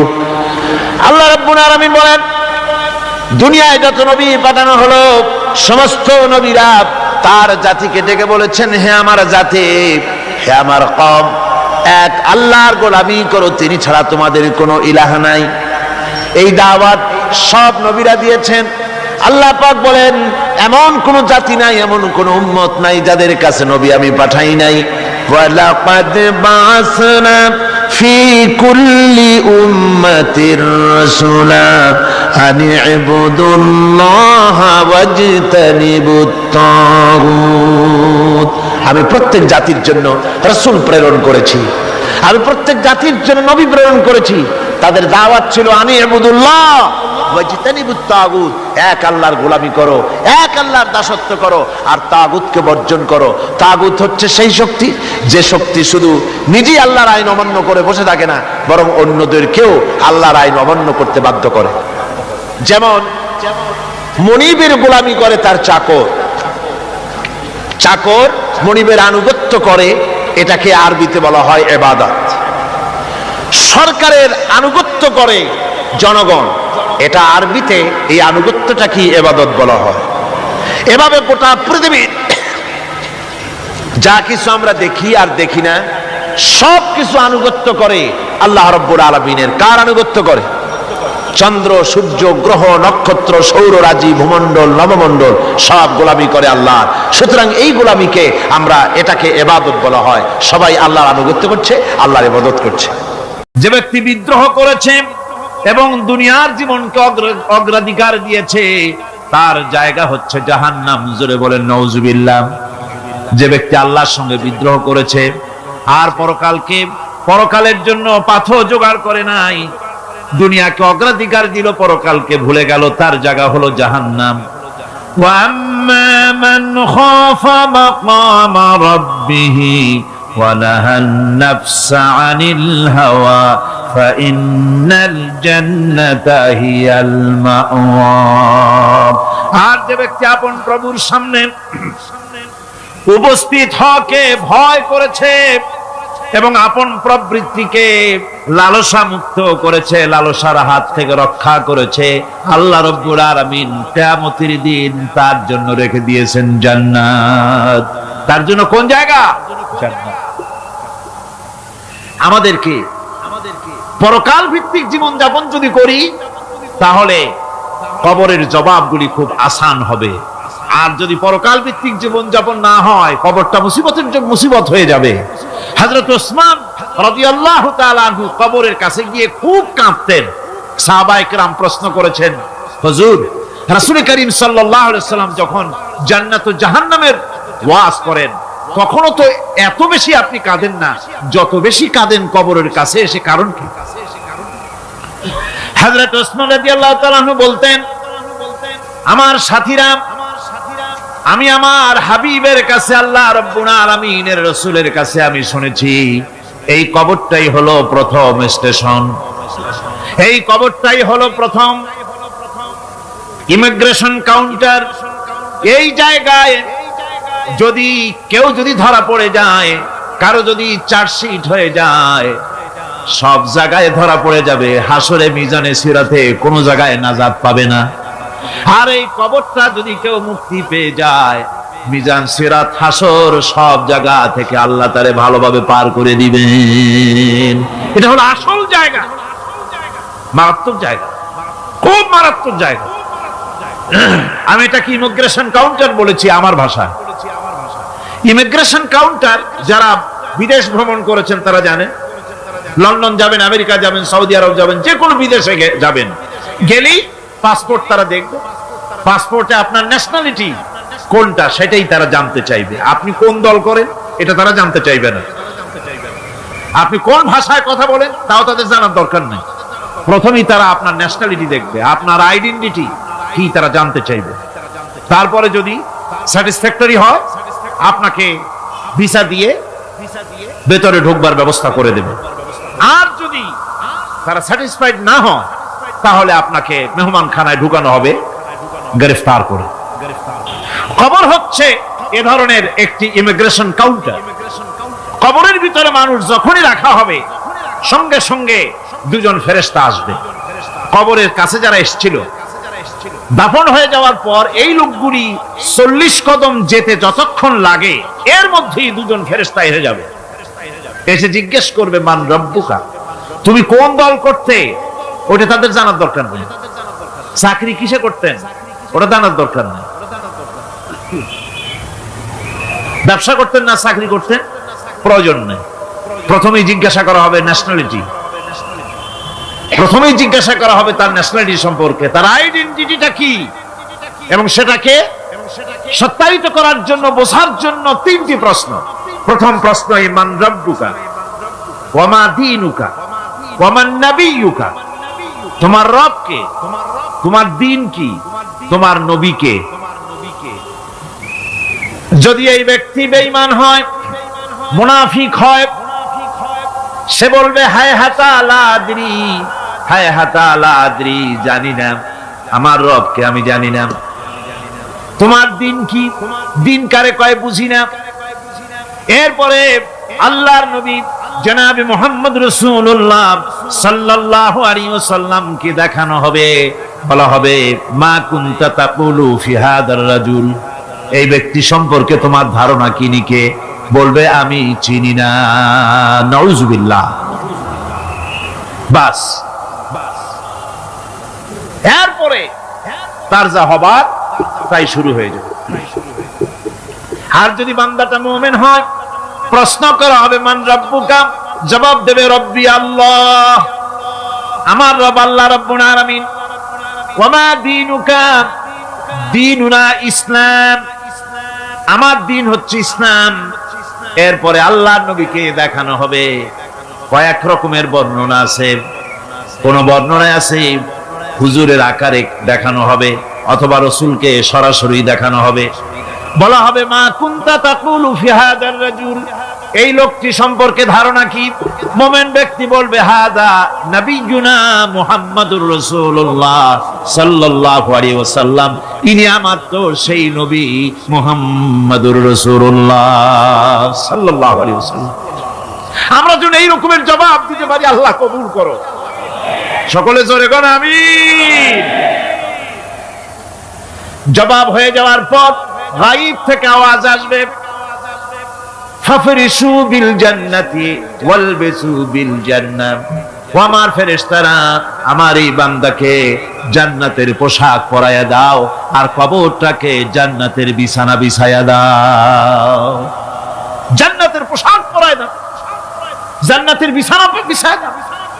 ইলা মাদ্দা বাসারিহি, তার চোখের দৃষ্টি যত দূর যায়, কবরটা ততটা প্রশস্ত করে দাও। এরপর বেহেশতের পোশাক পরাইয়া, বেহেশতের বিছানা বিছায়া, ফেরেশতা বলবে নম কানাউমুল উরুস, ঘুমিয়ে যাও। দুলামিয়া যেমন বাসর সজ্জায় নতুন বউ নিয়ে আরামে ঘুমায়, এরকম আরামে ঘুমায় যাও। ইলা ইয়াউমিল কিয়ামা, কিয়ামত পর্যন্ত ঘুমায় থাকবে, আরামে ঘুমিয়ে থাকবে। এরপরে সিংহায় ফুৎকার হবে, সিংহার ফুৎকারের আওয়াজে তার ঘুম ভেঙে যাবে। বলবে ইয়া ওয়াইলানা মান বা'থানা মিন মারকাদিনা, হায় আফসোস, আমার এত আরামের ঘুম থেকে কে আমাকে জাগ্রত করলো, আমার ঘুমটারে নষ্ট করলো কে? আওয়াজ আসবে হাদা মা ওয়াদার রহমান ওয়া সাদাকাল মুরসালুন, এটা হচ্ছে রহমানের সেই ওয়াদা, আর মুরসালিনরা, নবীরা সত্য কথাই বলেছিলেন, সেই কিয়ামত অনুষ্ঠিত হচ্ছে। আমার বন্ধুগণ, সেজন্য এই দুনিয়ার মোহে পড়ে থাকলে পরে দুনিয়ায় যারা অগ্রাধিকার দিবে দুনিয়াকে পরকালের তুলনায়, জবাব দিতে পারবে না কবরের ভিতরে গিয়া।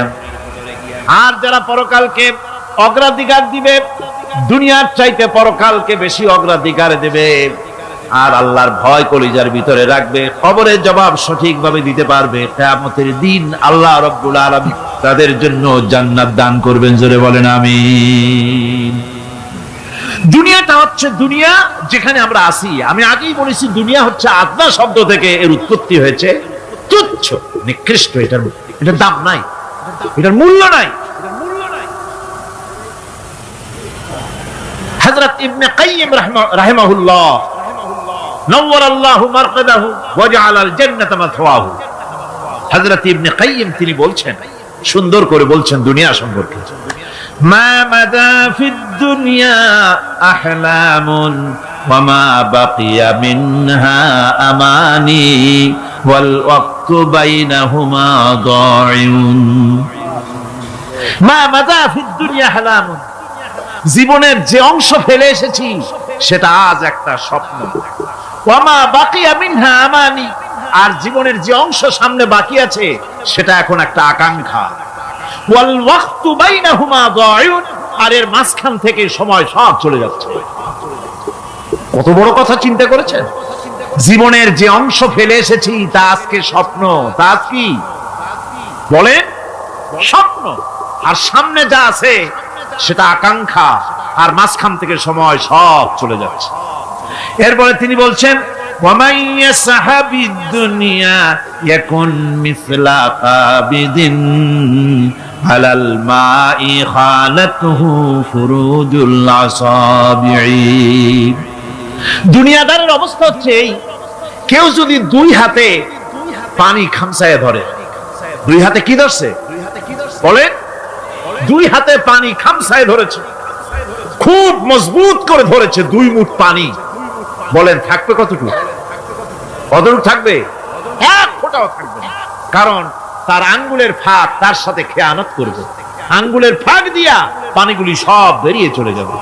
সুতরাং দুনিয়া যারা চায় তারা ঠিক পানি খামসায় ধরলে পানি যেমন হাতের ভেতর থেকে খেয়ানত করে চলে যায়, যারা দুনিয়া চায় দুনিয়াও তাদেরকে এভাবে ফাঁকি দিয়ে চলে যায়। তবুও দুনিয়ার মায়া মানুষের এত বেশি। আল্লাহর নবী বলেন, লাউ কানা লি ইবনি আদামা ওয়াদিন মিন যাহাবিন লাহাব্বা ইয়াকুনা লাহু সানিন। এই পৃথিবীতে যদি কাউকে একটা মাঠ ভরে যদি সোনা দেওয়া যায়, লোকটা বলবে রব্বুল আলামিন, আমি যদি আরেকটা মাঠ এরকম সোনা ভরা পেতাম। দ্বিতীয় আরেকটা মাঠ দেওয়া হলে আবার বলবে যদি তৃতীয় আরেকটা মাঠ সোনা ভরে যদি পেতাম। নবীজি বলেন, ওয়ালা ইয়ামলাউ জাওফু ইবনু আদামা ইল্লা তুরাব। মানুষের পেট 3.5 হাত মাটি ছাড়া, কবরের মাটি ছাড়া মানুষের পেট ভরবে না। আরো চাই, আরো চাই, চাওয়ার কোনো শেষ নাই। মানুষ এভাবে করে দুনিয়ার মহব্বতে এমনি পাগল হয়ে যায়, শুধু দুনিয়ার মহব্বত, পরকালকে বেমালুম ভুলে যায়। আমি কিন্তু এই কথা বুঝাতে চাই নাই যে পরকালের মহব্বতে, পরকালের ভয়তে বা পরকালের জন্য দুনিয়া আপনি বাজার ঘাট, বেচা কিনা, ব্যবসা বাণিজ্য সবকিছু ভুলে যান না, তা নয়। ভুল বোঝার কোনো কারণ নাই। পরকালকে অগ্রাধিকার দিতে হবে, মানে দুনিয়াটা চিরস্থায়ী জায়গা নয়। চিরস্থায়ী হচ্ছে কোনটা? আখিরাত। চিল্লা এখন কোনটা? সুতরাং এখানে যা করতে হবে, আখিরাতের জবাবদিহিমূলক জীবন যাপন করতে হবে। আপনি ব্যবসা করবেন, ওজনে কম দিতে পারবেন না, আপনি খাদ্যে ভেজাল দিতে পারবেন না, চুরি করতে পারবেন না, ডাকাতি করতে পারবেন না, জেনা করতে পারবেন না, বদমাশি করতে পারবেন না, মদ খেতে পারবেন না, সন্ত্রাসী হতে পারবেন না, হাইজ্যাকার হতে পারবেন না, চাঁদাবাজ হতে পারবেন না, মুনাফাখোর হতে পারবেন না, আপনি চোরা কারবারি হতে পারবেন না, ঘুষখোর হতে পারবেন না, সুদখোর হতে পারবেন না।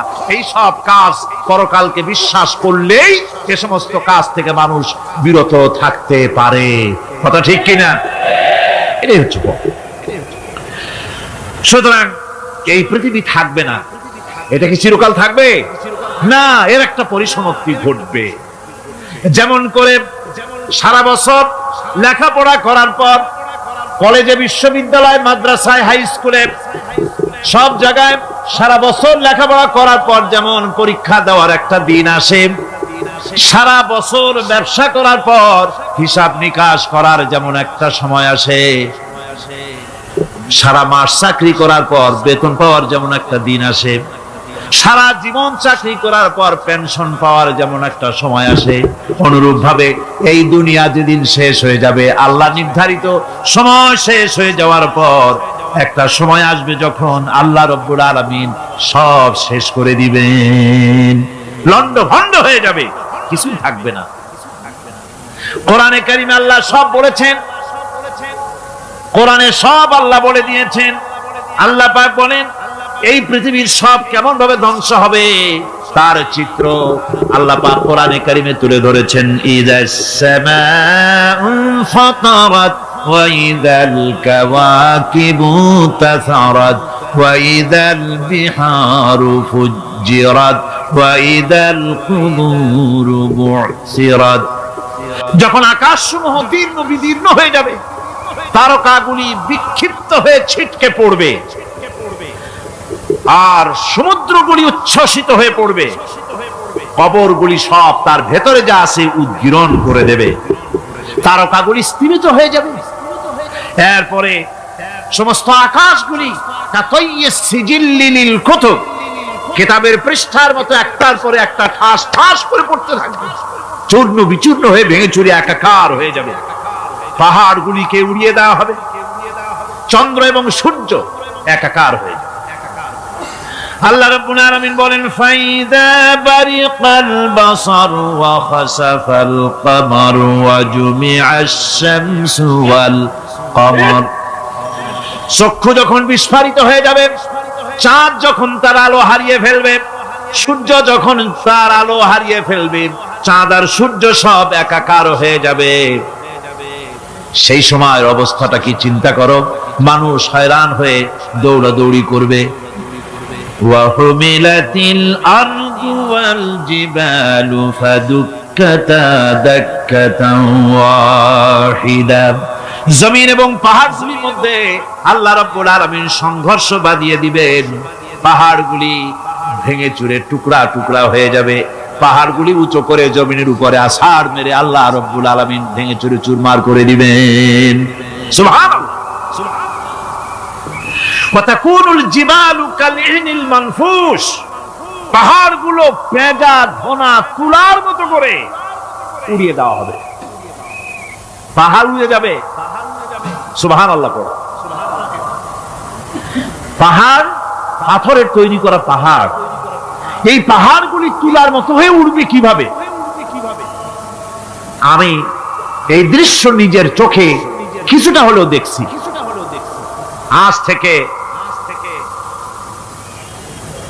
10 দিন আগে আমি ইতালি সফর করে এসেছি। ইতালির রাজধানী রোম।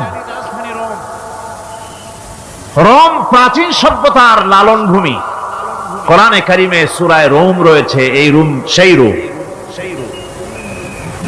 এখানের বাদশার কাছে রাসূল করিম সাল্লাল্লাহু আলাইহি সাল্লাম হেরাক্লিয়াসের কাছে চিঠি পাঠিয়েছিলেন, সেই রোম। 12 থেকে 15 হাজারের মতো বাংলাদেশি মুসলমান সেখানে আছে। জুমার দিন, যেদিন আমি গেলাম তার পরের দিনই জুমা ছিল।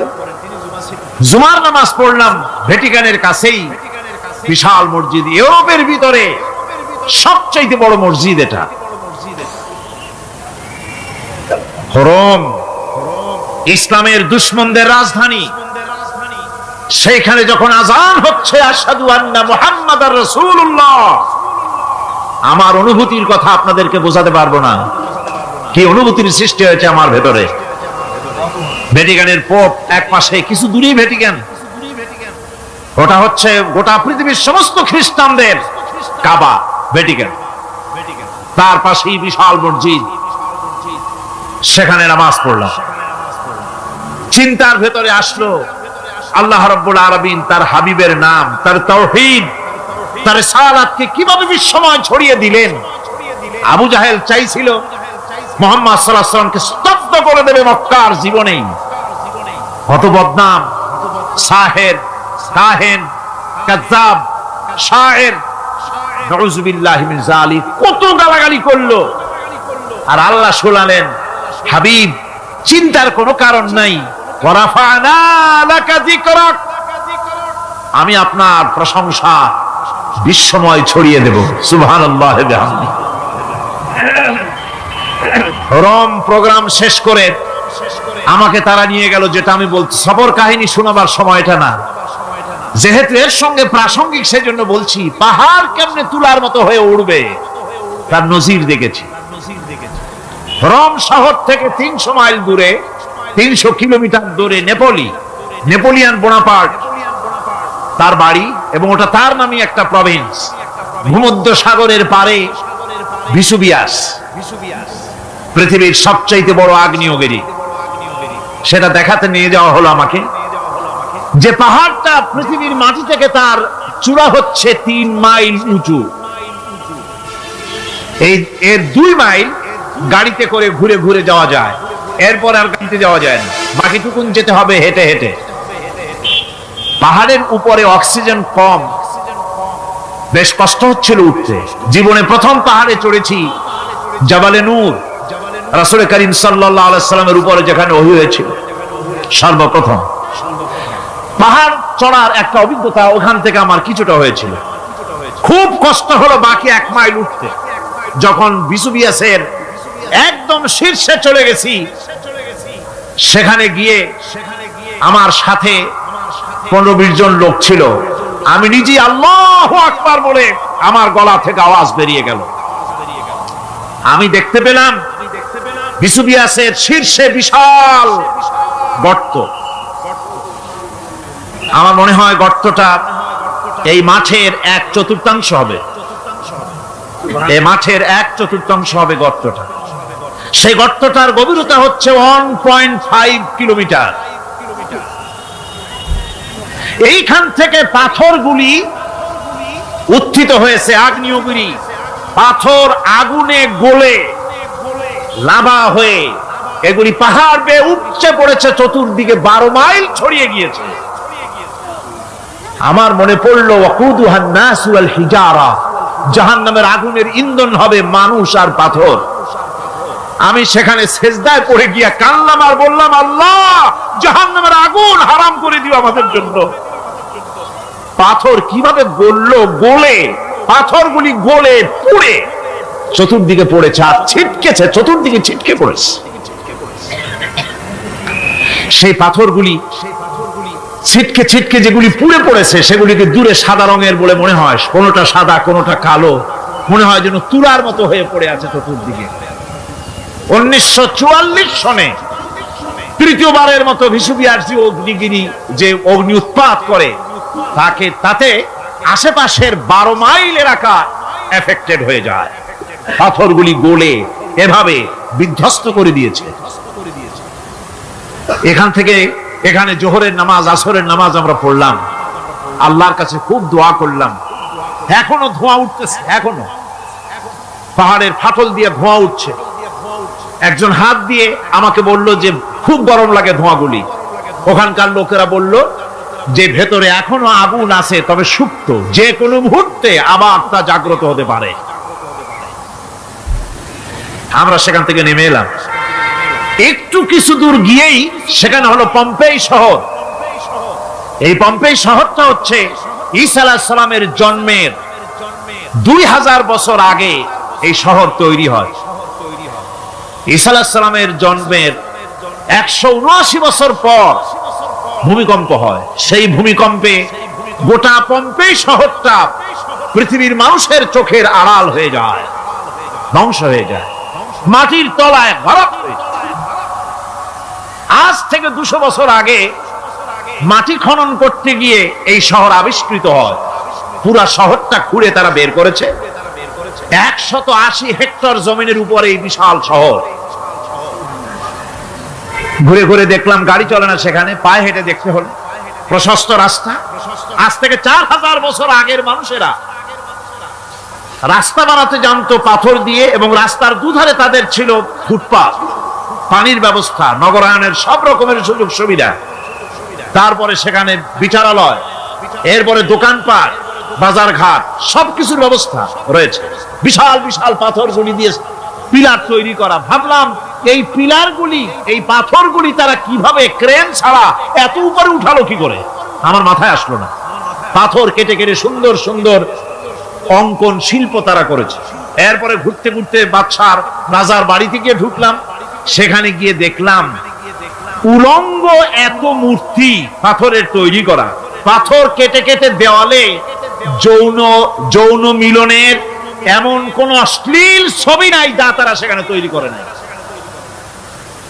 উলঙ্গ মূর্তি আর উলঙ্গ যৌন মিলনের অসংখ্য ছবি দিয়ে এই এলাকা ভরা। তখন আমি বুঝলাম আল্লাহর গজব হওয়ার কারণটা কি, এই শহরটা মাটির নিচে হরক হয়ে যাওয়ার কারণটা কি। আল্লাহ পাক জেনা ব্যভিচার যে দেশে বেশি হয় আল্লাহ পাক বরদাস্ত করে, দুশ্চরিত্র যে দেশের মানুষ দুশ্চরিত্র হয়ে যায়, জেনা ব্যভিচার বেশি হতে থাকে, আল্লাহ হরক করে দেন, গজব দেন। এই গজব এক এক সময় এক এক রকমের হয়ে আসে, কখনো মাটির নিচে দাবায় দেয়, কখনো মহামারী, কোন দেশে কলেরা, কোন দেশে জলোচ্ছ্বাস, কোথাও ভূমিকম্প, আর সর্বশেষ এই জেনা ব্যভিচারের জন্য আল্লাহ পাকের চূড়ান্ত এই যৌনতার অশ্লীলতার জন্য চূড়ান্ত গজব বর্তমান বিশ্বের জন্য এইডস। আল্লাহ পাক এই গজব দিয়েছে।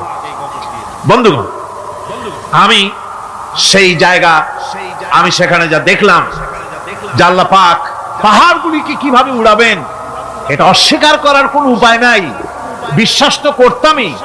তবে হযরত ইব্রাহিম আলাইহিস সালাম যেমন বলেছিলেন, রব্বি আরিনি কাইফা তুহিল মাউতা, আয় আল্লাহ তুমি মরাকে জিন্দা করবা কেমনে? আল্লাহ পাক বলেন আওয়ালাম তুমিন, তুমি বিশ্বাস করো না? ইব্রাহিম আলাইহিস সালাম বললেন বালা, অবশ্যই বিশ্বাস করি, ওয়ালাকিন লিয়াতমাইন্না কলবি, যদি চোখে দেখতাম তাহলে আমার অন্তরাত্মা খুব ঠান্ডা হতো। আল্লাহ রাব্বুল আলামিন চোখে দেখায় দিলেন জিন্দা কেমনে মুর্দা হবে, মুর্দা কেমনে জিন্দা হবে, আল্লাহ দেখায় দিলেন, পাহাড় উড়ায় দিবেন আল্লাহ রাব্বুল আলামিন। একথা কলিজার মধ্যে তার উপর ঈমান বিশ্বাস, কিন্তু আল্লাহ চোখে দেখাইছেন, ঈমান আরো মজবুত হয়েছে, যা ছিল আরো মজবুত হয়েছে। সুবহানাল্লাহ, আল্লাহর ভয়তে কলিজা কেঁপেছে। আমি পাহাড়ের উপরে কেঁদেছি, যার যার হয়ে কেঁদেছি। বন্ধুগণ, আল্লাহ সুবহানাহু ওয়া তাআলা এই জন্য বলেছেন কুল সিরু ফিল আরদ, আমার জমিন ঘোরো, ভালো করে দেখো, কাইফা কানা আকিবাতুল মুকাজ্জিবিন, মহাসত্যকে যারা অস্বীকার করেছে তাদের পরিণতি আমি কি করে দিয়েছি, এগুলি চোখে ভালো করে তাকায় দেখো। আমার বন্ধুগণ, সুতরাং এই পৃথিবীর অবসান হবে, এই পৃথিবী ধ্বংস হবে, এই পৃথিবী চূড়ান্ত ভাবে শেষ হয়ে যাবে। হ্যাঁ, আরেকটি কথা বলতে হয়, সেটা হচ্ছে যে এই রোম থেকে আরেকটু দূরে 900 মাইল দূরে হচ্ছে সিসিলি, 900 মাইল দূরে।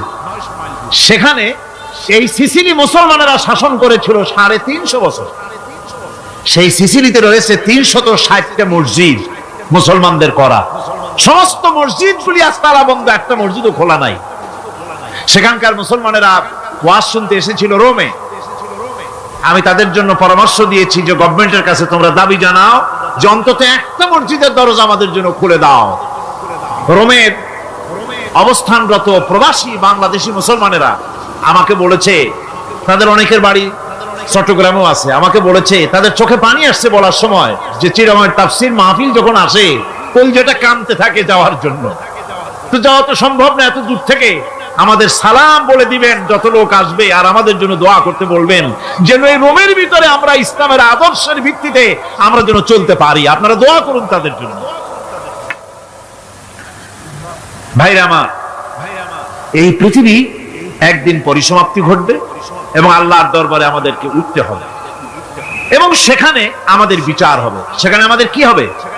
বিচার হবে। আল্লাহ পাক বিচারটাকে নির্ভুল করার জন্য, সঠিক করার জন্য প্রত্যেকের গলায় আমলনামা ঝুলায় রাখছে, এখানে রেকর্ডের ব্যবস্থা করা হয়েছে।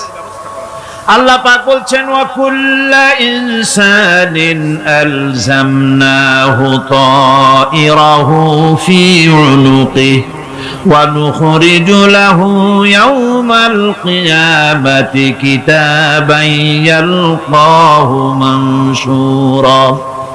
আল্লাহ পাক বলেন প্রত্যেকের ভালো মন্দ কর্মফল, কর্মলিপি আমি তার গলায় ঝুলায় রেখেছি। কিয়ামতের দিন সে নিজের কাছে স্পষ্ট সব দেখতে পারবে, কোনো জিনিস বাদ পড়বে না। তার গলায় তার আমলনামা ঝুলানো আছে, সব রেকর্ড হতেছে। আমরা যা করছি সবগুলি রেকর্ড হয়ে যাচ্ছে। বর্তমান বিজ্ঞানীরা আবিষ্কার করেছে যে মানুষের শরীরের ভিতরে ডিএনএ আছে, রক্তের ভিতরে ডিএনএ, এটা একটা কোড। মানুষের রক্তের ভিতরে ডিএনএ আছে। যেমন তার ব্রেনের ভিতরে কতগুলি কোষ আছে, এক একটা কোষ এক এক ধরনের কাজ করে, অনুরূপ ভাবে তার শরীরের ভিতরে, রক্তের ভিতরে ডিএনএ আছে। এই ডিএনএটা কি? এই ডিএনএটা হচ্ছে, এই ডিএনএ একটা কম্পিউটারের মতো কাজ করতেছে। লোকটা কি করবে, কোথায় যাবে, সে ভালো হবে মন্দ হবে কি হবে, সব তার ডিএনএর মধ্যে রেকর্ডকৃত আছে। এটা বোঝার জন্য একটা সুন্দর দৃষ্টান্ত দেওয়া যায়। যেমন এই কাগজটাকে আপনারা মনে করুন একটা গাড়ির একটা ব্লুপ্রিন্ট, একটা গাড়ির ব্লুপ্রিন্ট। এখানে লেখা আছে গাড়ি কিভাবে তৈরি হবে। এই কাগজটা নিয়ে ঘরের মধ্যে রেখে দিলেন। এখন এই কাগজটা থেকেই অটোমেটিক গাড়ির উইন্ডো তৈরি হলো, শিল তৈরি হলো, গাড়ির বডি তৈরি হলো, চেসিস তৈরি হলো, টায়ার তৈরি হলো, ইঞ্জিন তৈরি হলো, ব্যাটারি তৈরি হলো, পেট্রোল নিল, আর কোন রকমের ড্রাইভার ছাড়াই গাড়ি চলতে আরম্ভ করলো। এই কথাটা যদি মনের মাথার মধ্যে আনতে পারেন যে এটা কিভাবে হইতে পারে, এতে লেখা অনুযায়ী যেভাবে হওয়া যদি সম্ভব হয়, অনুরূপ ভাবে মানুষের রক্তের ভিতরে ডিএনএ এরা আবিষ্কার করেছে। এর ভিতরে মানুষের ভালো মন্দ, কোথায় যাবে কি করবে, সবকিছুর মধ্যে রয়েছে। কোরআনে কারীমে আল্লাহ রাব্বুল আলামিন, আমি গত বছরও বলছিলাম যে বিজ্ঞানের আবিষ্কার যত বাড়বে, কোরআন বোঝা মানুষের জন্য তত সহজ হবে। কোন সুবহানাল্লাহ। কোরআন বোঝা মানুষের জন্য তত সহজ হবে।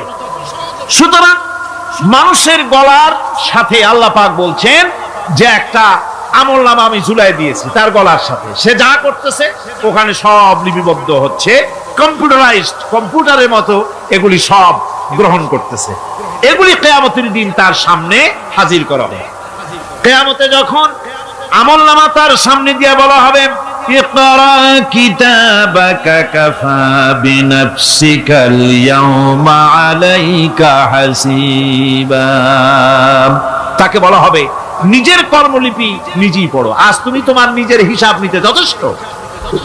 বন্ধুগণ, এই মাহফিলে যত লোক আমরা বসে আছি, আমরা আমাদের হিসাব নিতে যথেষ্ট না আরেকজন লাগবে? কোন আমরা যথেষ্ট কিনা? কথা বোঝেন নাই। আমি বলতে চেয়েছি এটা, আমরা যদি এখন চোখ বুঝে চিন্তা করি যে পিছনের জীবনে কি করেছি, মনে পড়বে নাকি পড়বে না? বলেন সবাই, পড়বে কি পড়বে না? ছোটবেলায় কবে পায়ের নিচে কাঁটা ফুটেছিল, কবে কোথায় আছাড় খেয়েছিলেন, কবে কার বেল, তাল, আম, কাঁচা আম চুরি করে খেতে গিয়ে কিল খেয়েছিলেন, তাড়া খেয়েছিলেন, তাকে এখন মনে নাই? আছে। তাহলে কি ওই তাল বেল চুরি করতে গিয়ে যে কিলটা খাইছিলেন সেটাও মনে আছে, ভালো মন্দ সব মনে আছে। তাহলে কোন হোটেলের রুমে কি করছিলেন, কোন স্কুলে কোন কলেজে কি করছিলেন, তারপরে জীবনে ছোট বড় ঘটনাগুলি চোখ বুঝতে মনে পড়বে না? এবার হিসাব করেন, মনে যদি পড়ে এবার হিসাব করেন আপনি জান্নাতি না জাহান্নামী। আপনি আপনার নিজের হিসাব নেওয়ার জন্য যথেষ্ট। তাকে হিসাব করতে বলা হবে, তোমার হিসাব, তোমার নিজের হিসাব নেওয়ার জন্য তুমি যথেষ্ট, তোমার হিসাব তুমি নিজেই করো, এটা পড়ো। আর সেই কিয়ামতের দিন কোন সাহায্যকারী মিলবে না। লান তানফাকুম আরহামুকুম ওয়ালা আওলাদুকুম ইয়াউমাল কিয়ামাহ। লান তানফাকুম, কিয়ামতের দিন কোনো ফায়দা হবে না, অবশ্যই কোনো ফায়দা হবে না, কোনো উপকারে আসবে না। কিয়ামতের দিন তোমার সন্তান, তোমার স্ত্রী, তোমার মাল, তোমার সম্পদ কোন উপকারে আসবে না। কিয়ামতের ময়দানে সেদিন সব তোমার সাথে বিচ্ছ করবে, সব পালায় যাবে। সেখানে উৎকোষেরও কোনো কারবার নাই যে ঘুষ টুস দিয়া, ফেরেশতাদের কোন রকম বুঝবাজ দিয়া, আলাদা কোনো চোরাগলি পথ দিয়া একেবারে ফুট করে ভেস্তে চলে যাবেন, এমন কোনো সুযোগ নাই। অনেকে বলে, হুজুর এমন কিছু দোয়া শিখায় দেন যাতে ওই সব জেহাদ বোমা এগুলি খুব ভয় পাই, ওসব রাস্তা টাস্তা না, খুব সহজে কিছু দোয়া দুরূদ করিয়া আস্তে করে জান্নাতে চলে যাওয়া যায়, এরকম একটা দোয়া, এরকম একটা পথ বলে দেন। আমি বলি, ভাই এরকমের কোন চোরাগলি আমার রাসূল আবিষ্কার করতে পারেন নাই। আল্লাহর পয়গম্বরের ওই ধরনের কোন পথ আবিষ্কার করতে পারেন নাই।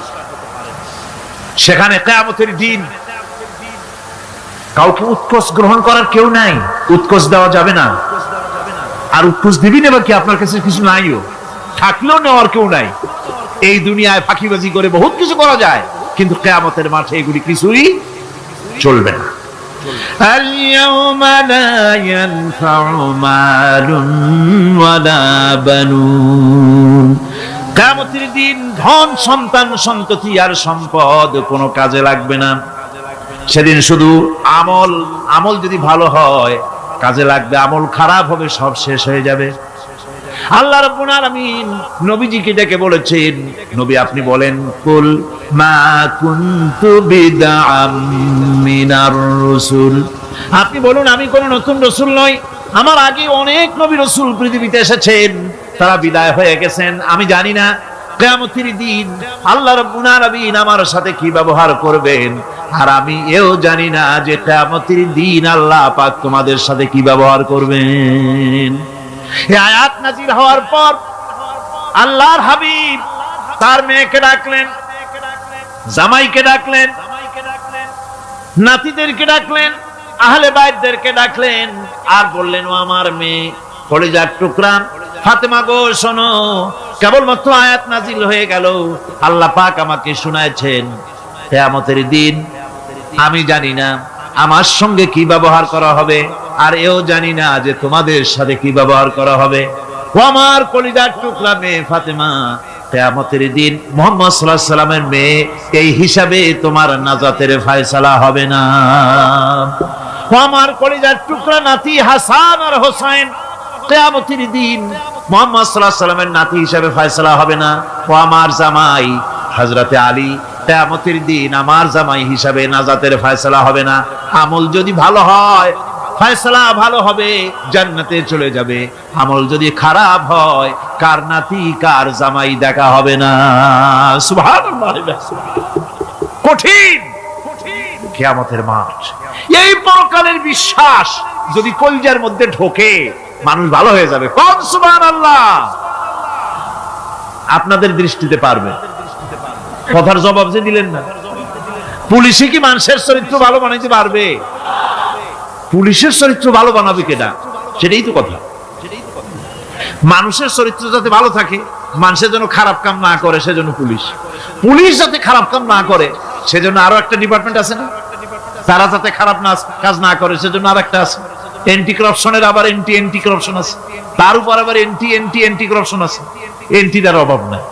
সুতরাং পুলিশ দিয়া, বিডিআর দিয়া, আর্মি দিয়া মানুষের, দেশের, জাতির চরিত্র ভালো বানানো যায় না। রাসূলুল্লাহ এ দিয়ে বানান না, এটা ইসলামের নিয়ম নয়। পুলিশ দিয়া, আর্মি দিয়া দেশের মানুষের চরিত্র ভালো বানানো যায় না। চরিত্র ভালো বানানো যায় কেবলমাত্র পরকালের ভয় দিয়া। কি কিসের ভয় দিয়া?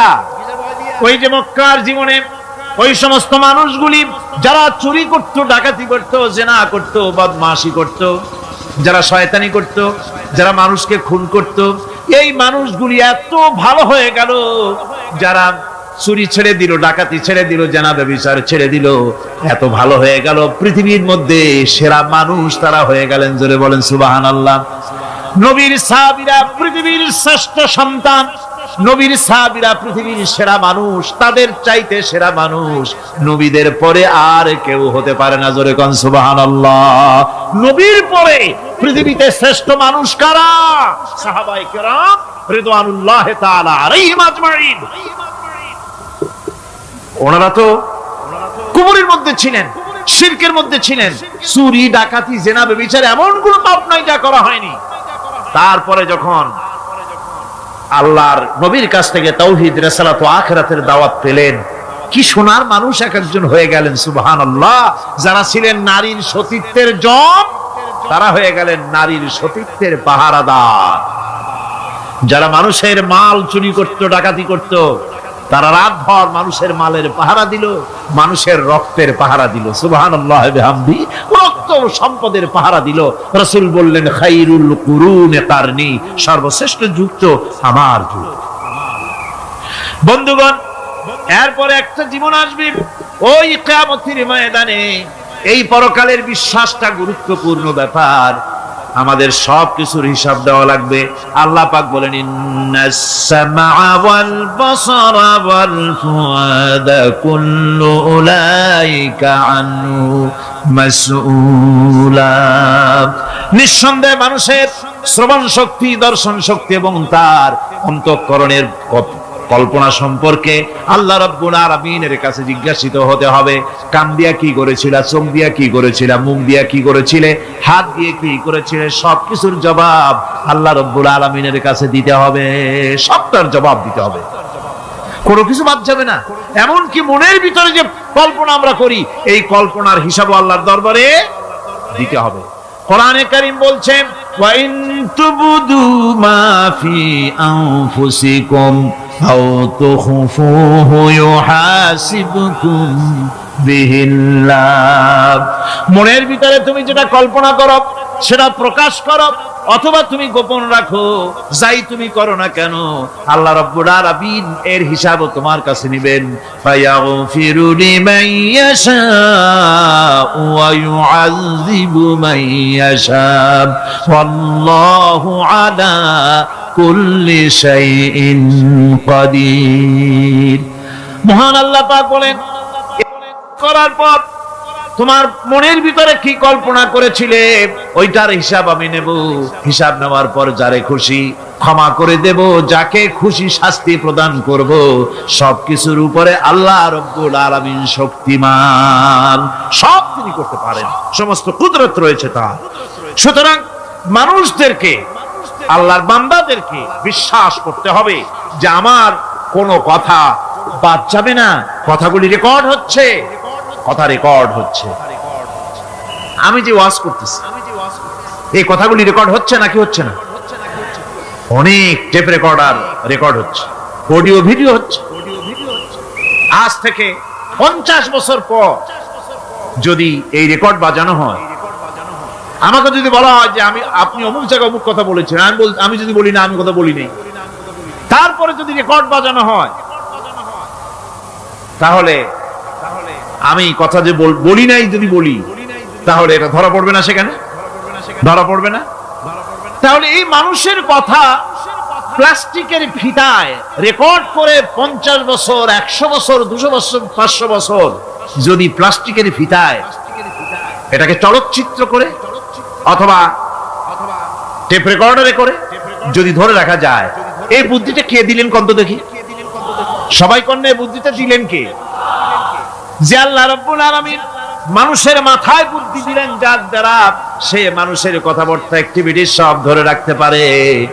সেই আল্লাহ রাব্বুল আলামিন বুঝি আপনার আমার কথা এবং আপনার আমার অ্যাক্টিভিটিস কে তিনি বুঝি ধরে রাখতে পারবেন না কিয়ামত পর্যন্ত? পারবেন কি না? সেজন্য রাব্বুল আলামিন বলেন, মা ইয়ালফিযু মিন কাওলিন ইল্লা লাদাইহি রাকীবুন আতীদ। সমস্ত কথা রেকর্ড হচ্ছে। সুবহানাল্লাহ কোন জোরে! সমস্ত কথা রেকর্ড হচ্ছে, একটা কথাও বাদ যাবে না। মুখ আছে বলেই কথা বলবেন তা না, হিসাব করে কথা বলতে হবে। গীবত গাওয়া যাবে না, মিথ্যা কথা বলা যাবে না, মিথ্যা ওয়াদা করা যাবে না। মিথ্যা ওয়াদার তো মৌসুম এসে গেছে। কি কোন বোঝেন কথা? হ্যাঁ, মিথ্যা ওয়াদার মৌসুম এসে গেছে। এখন মৌসুমে বাহার, মিথ্যা বলার। কত সুন্দর সুন্দর ওয়াদা, সোনা দিয়া রাস্তা বানায় দেবো। অভুক্ত মানুষদের বলা হয় না খেয়ে মরবেন না, কিন্তু কি খেয়ে মরবে তাও কয়। আমরা যদি যাইতে পারি তাহলে মটকির মতো রসগোল্লা বানাই, গরুর গাড়ির চাকার মতো জিলাপি বানাই, খাইতে গিয়ে হা করে চিত হয়ে থাকবে। কত রঙিন রঙিন কথা। মিথ্যা ওয়াদার সময় এসেছে। ভাইরা আমার, পরকাল যদি বিশ্বাস করে সেই ব্যক্তি কিছুতেই মুখ আছে বলেই যা খুশি বলবে না, পরনিন্দা করবে না, পরচর্চা করবে না, হাত আছে বলেই যা তা লিখবে না। ঘটনা হইল একটা, লিখলো আর একটা। কলম একটা আছে বলেই যা খুশি তা লেখা যায় না, মুখ আছে বলেই যা খুশি তা বলা যায় না, চোখ আছে বলেই যা খুশি তা দেখা যায় না। গরু খাওয়া জায়েজ করা হয়েছে বলে গরুর লেজ থেকে মাথা পর্যন্ত পাইকারি দরে সব খাওয়া যায় না। গরু খাওয়া হারাম না হালাল? হালাল। পাইকারি দরে লেজ থেকে মাথা পর্যন্ত সব খাওয়া হালাল না। ওর মধ্যে আল্লাহ কিছু হারাম রেখে দিছে, সেগুলোকে বাইসে খাইতে হবে। আল্লাহ দেখতে চান পাইকারি দরে জমের খাওয়া খাও না আমার হারাম গুলি বাদ দিয়া খাও, নিষেধ করা গুলি বাদ দিয়া খাও। মুখ আছে বলেই যা খুশি তা বলা যাবে না, কান আছে বলেই যা খুশি তা শোনা যাবে না, চোখ আছে বলেই যা খুশি তা দেখা যাবে না, হাত পা আছে বলেই যা খুশি তা করা যাবে না। সবটার পেছনে আল্লাহ রাব্বুল আলামিনকে ভয় করা লাগবে। মহান আল্লাহ রাব্বুল আলামিন বলে, বান্দারে তোমার সমস্ত কার্যাবলী এমনকি তোমার চাহনিটা পর্যন্ত কার দিকে কি নিয়তে তাকায়ছো কেউ জানে না, আমি আল্লাহ রাব্বুল আলামিন জানি। وَيَعْلَمُ خَائِنَةَ الْأَعْيُنِ وَمَا تُخْفِي الصُّدُورُ। তোমার অন্তঃকরণ কি জিনিস গোপন করে, আর তোমার চক্ষু কি লুকোচুরি খেলে আমি টের পাই। সুবহানাল্লাহ বিহামদি। চশমার ফাঁক দিয়া কি দেখো, কারে দেখো, কি নজরে দেখো, সানগ্লাস পরিয়া কেউ ঠিক পায় না, আমি ঠিক পাই। সুবহানাল্লাহ, জোরে কান সুবহানাল্লাহ। সুতরাং চোখের নজরের হিসাব হবে, হাতের কাজের হিসাব হবে, পায়ের চলার হিসাব হবে, আপনার বলার হিসাব হবে, মুখে যা বলেছেন, যা করেছেন, হাত পাও দিয়ে যা করেছেন, সবকিছুর হিসাব হবে কিয়ামতের দিন। আল্লাহর দরবারে সবকিছু উপস্থিত হবে, কোনো জিনিস বাদ পড়বে না। ফামান ইয়ামাল মিসকালা যাররাতিন খায়রান ইয়ারা ওয়া মান ইয়ামাল মিসকালা যাররাতিন শাররান ইয়ারা। ছোট্ট একটা ভালো কাজ যদি করো তাও হাজির করা হবে সামান্যতম ভালো কাজও তোমার বাদ পড়বে না, আর ক্ষুদ্রতম কোনো খারাপ কাজ করলে তাও উপস্থিত করা হবে সব তোমার সামনে, কোনো জিনিস বাদ পড়বে না, সব দেখতে পাবে কিয়ামতের দিন। ভালো কাজটাও আর খারাপ কাজটাও আল্লাহর কাছে সেদিন আল্লাহ পাক মানুষের সামনে উপস্থিত করে দিবেন। আল্লাহ পাক বলছেন, সেদিন এই জমিন তার ভিতরে যা লুকায়িত ছিল জমিন সব বের করে দেবে। কান্নাহুম জারাদুম মুনতাশির। টিড্ডি ফড়িংগুলি পোকাগুলি মাটির থেকে যেমন বের হয়, এ মাটির ভিতরে যা আছে কিয়ামতের দিন সব মাটি বের করে দেবে। ইযা যুলজিলাতিল আরদু জিলজালাহা ওয়া আখরাজাতিল আরদু আসকালাহা ওয়া ক্বালাল ইনসানু মা লাহা। এ জমিনকে ঝাঁকি মারা হবে প্রবল এক ঝাঁকুনি, প্রবল এক ঝাঁকুনিতে এই পৃথিবীর মধ্যে যা কিছু আছে সব বেরিয়ে যাবে। সুবহানাল্লাহ কইতে ইচ্ছা করে না মিয়ারা? এক ঝাঁকুনিতে পৃথিবী সব বের করে দেবে। মানুষ হয়রান হয়ে বলবে, কি হয়েছে, এ মাটির হলোটা কি? আমার বন্ধুগণ, মানুষ হয়রান হয়ে গিয়ে বলবে, মাটির কি হলো? আল্লাহ রাব্বুল আলামিন বলেন, ইয়াউমাইযিন তুহাদ্দিসু আখবারাহা বিআন্না রাব্বাকা আওহালাহা। জমিনের উপরে যা ঘটেছে জমিন তা সব বের করে দেবে, সব প্রকাশ করে দেবে। আর এটা এই জন্য হবে যেহেতু তার রবের হুকুম হয়েছে, তার রব হুকুম করেছে বের করে দে।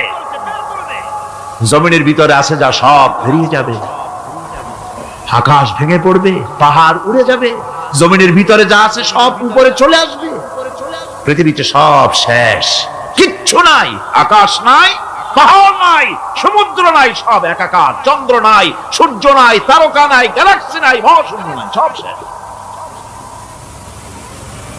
আল্লাহ রাব্বুল আলামিন সমস্ত ফেরেশতাদেরকে শেষ করে দিবেন, সকলের মওত হয়ে যাবে, কেউ আর থাকবে না, এমনকি হযরতে আজরাইল মালাকুল মউত তিনিও থাকবেন না, সব আল্লাহ রাব্বুল আলামিন মৃত্যু করে দিবেন। এরপরে আল্লাহ রাব্বুল আলামিন একা তিনি বলবেন, ইয়া দুনিয়া, ইয়া দুনিয়া আইনা আনহারুকি, এ পৃথিবী তোর সেই সমুদ্রগুলো কোথায়, নদীগুলি কোথায়?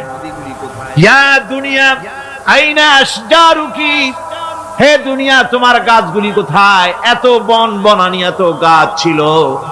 ইয়া দুনিয়া আইনা জিবালুকি, হে পৃথিবী তোর জমিনে যত পাহাড় ছিল পাহাড়গুলি কই?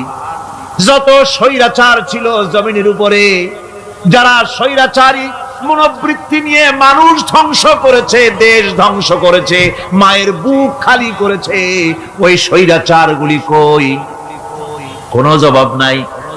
আল্লাহ পাক এর পরে বলবেন লিমানিল মুলকুল ইয়াউম, কার রাজত্ব? আজকে রাজত্বটা কার? আল্লাহ তিনবার আওয়াজ দিবে, আজকে রাজত্ব কার? আল্লাহ পাক যখন তিনবার করে ডাক দিবেন, কোনো জবাব নাই, কোনো জবাব নাই। কে জবাব দেবে? আল্লাহ রাব্বুল আলামিনের সামনে কার ক্ষমতা আছে কথা বলার? কেউ তো নাই, সব শেষ। আল্লাহ পাক বলবেন লিল্লাহিল ওয়াহিদুল কাহ্হার, একমাত্র পরাক্রমশালী আল্লাহ রাব্বুল আলামিনের রাজত্ব আছে। সেই হাসরের মাঠে আমাদের সকলকে উপস্থিত হয়ে যেতে হবে। কেউ আমরা এখান থেকে বাঁচতে পারবো না, সবাইকে উঠতে হবে। অপরাধীরা সেখানে অসহায় হয়ে যাবে, অপরাধীরা অসহায় হয়ে যাবে। আল্লাহ পাক বলেন فَإِذَا جَاءَتِ الصَّاخَّةُ يَوْمَ يَفِرُّ الْمَرْءُ مِنْ أَخِيهِ وَأُمِّهِ وَأَبِيهِ وَصَاحِبَتِهِ وَبَنِيهِ। অবশেষে যখন কান ফাটানো আওয়াজ আসবে, এই আওয়াজ সেদিন মানুষ নিজের মা বাপ ভাই বোন সব থেকে বিচ্ছিন্ন হয়ে যাবে, সব একের থেকে আরেকজন পালায় যাবে, হারায় যাবে, কেউ কাউকে আর খুঁজে পাবে না। সেদিন ওই কিয়ামতের মাঠে বিভীষিকাময় দৃশ্য, মানুষ হয়রান হয়ে যাবে। মাথার এক হাত অথবা অর্ধ মাইল অথবা এক বিগত এতটুকুন উপরে ওই প্রকাণ্ড সূর্যটার তাপ আসবে, গুনাহগারের মাথার চান্দি ফেটে গিয়া মগজগুলি গলে গলে নাক কান দিয়ে বের পড়তে লাগবে, জিহ্বাটা কুকুরের মতো ঝুলে নাভিস্থল পর্যন্ত পড়ে যাবে, মাটিটা সূর্যের উত্তাপে তামার মতো গরম হয়ে যাবে, সারা হাসর জুড়ে আওয়াজ হবে পানি পানি পানি। মানুষেরা হয়রান হয়ে যাবে। সেই হাসরের ময়দানে এই চরম কষ্টের ভিতরে আল্লাহ রাব্বুল আলামিন বলেন সেদিন দুটো ভাগ হয়ে যাবে। একদল মানুষের চেহারা আলোয় ঝলমল হয়ে যাবে, আর একদল মানুষের চেহারাগুলি কালো হয়ে যাবে।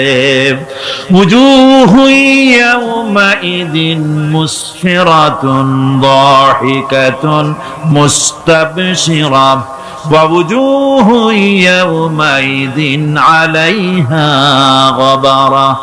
আল্লাহ পাক বলেন এক শ্রেণীর মানুষের চেহারা হাস্যোজ্জ্বল ঝলমলে হয়ে যাবে, আর এক শ্রেণীর মানুষের চেহারাগুলি কালো হয়ে যাবে।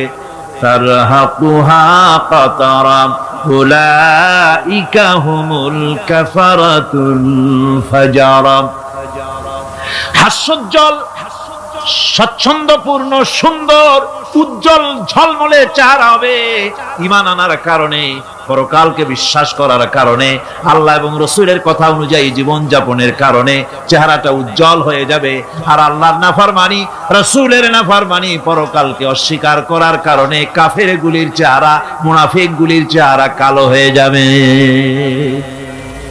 তাদেরকে আলাদা করে দেওয়া হবে। আমতাজুল ইয়াওমা আইয়ুহাল মুজরিমুন, মুজরিমদেরকে আলাদা করে দেওয়া হবে, দুইটা ভাগ হয়ে যাবে। এই চরম অবস্থা সৃষ্টি হবে কিয়ামতের ময়দানে। সেদিন রাসূল করিম সাল্লাল্লাহু আলাইহি ওয়াসাল্লাম উম্মতের জন্য সুপারিশ করবেন। সেই সুপারিশ যেন আমাদের করতে পারেন, সেজন্য আমাদেরকে তৈরি করতে হবে, সে ধরনের যোগ্য আমাদেরকে বানাতে হবে।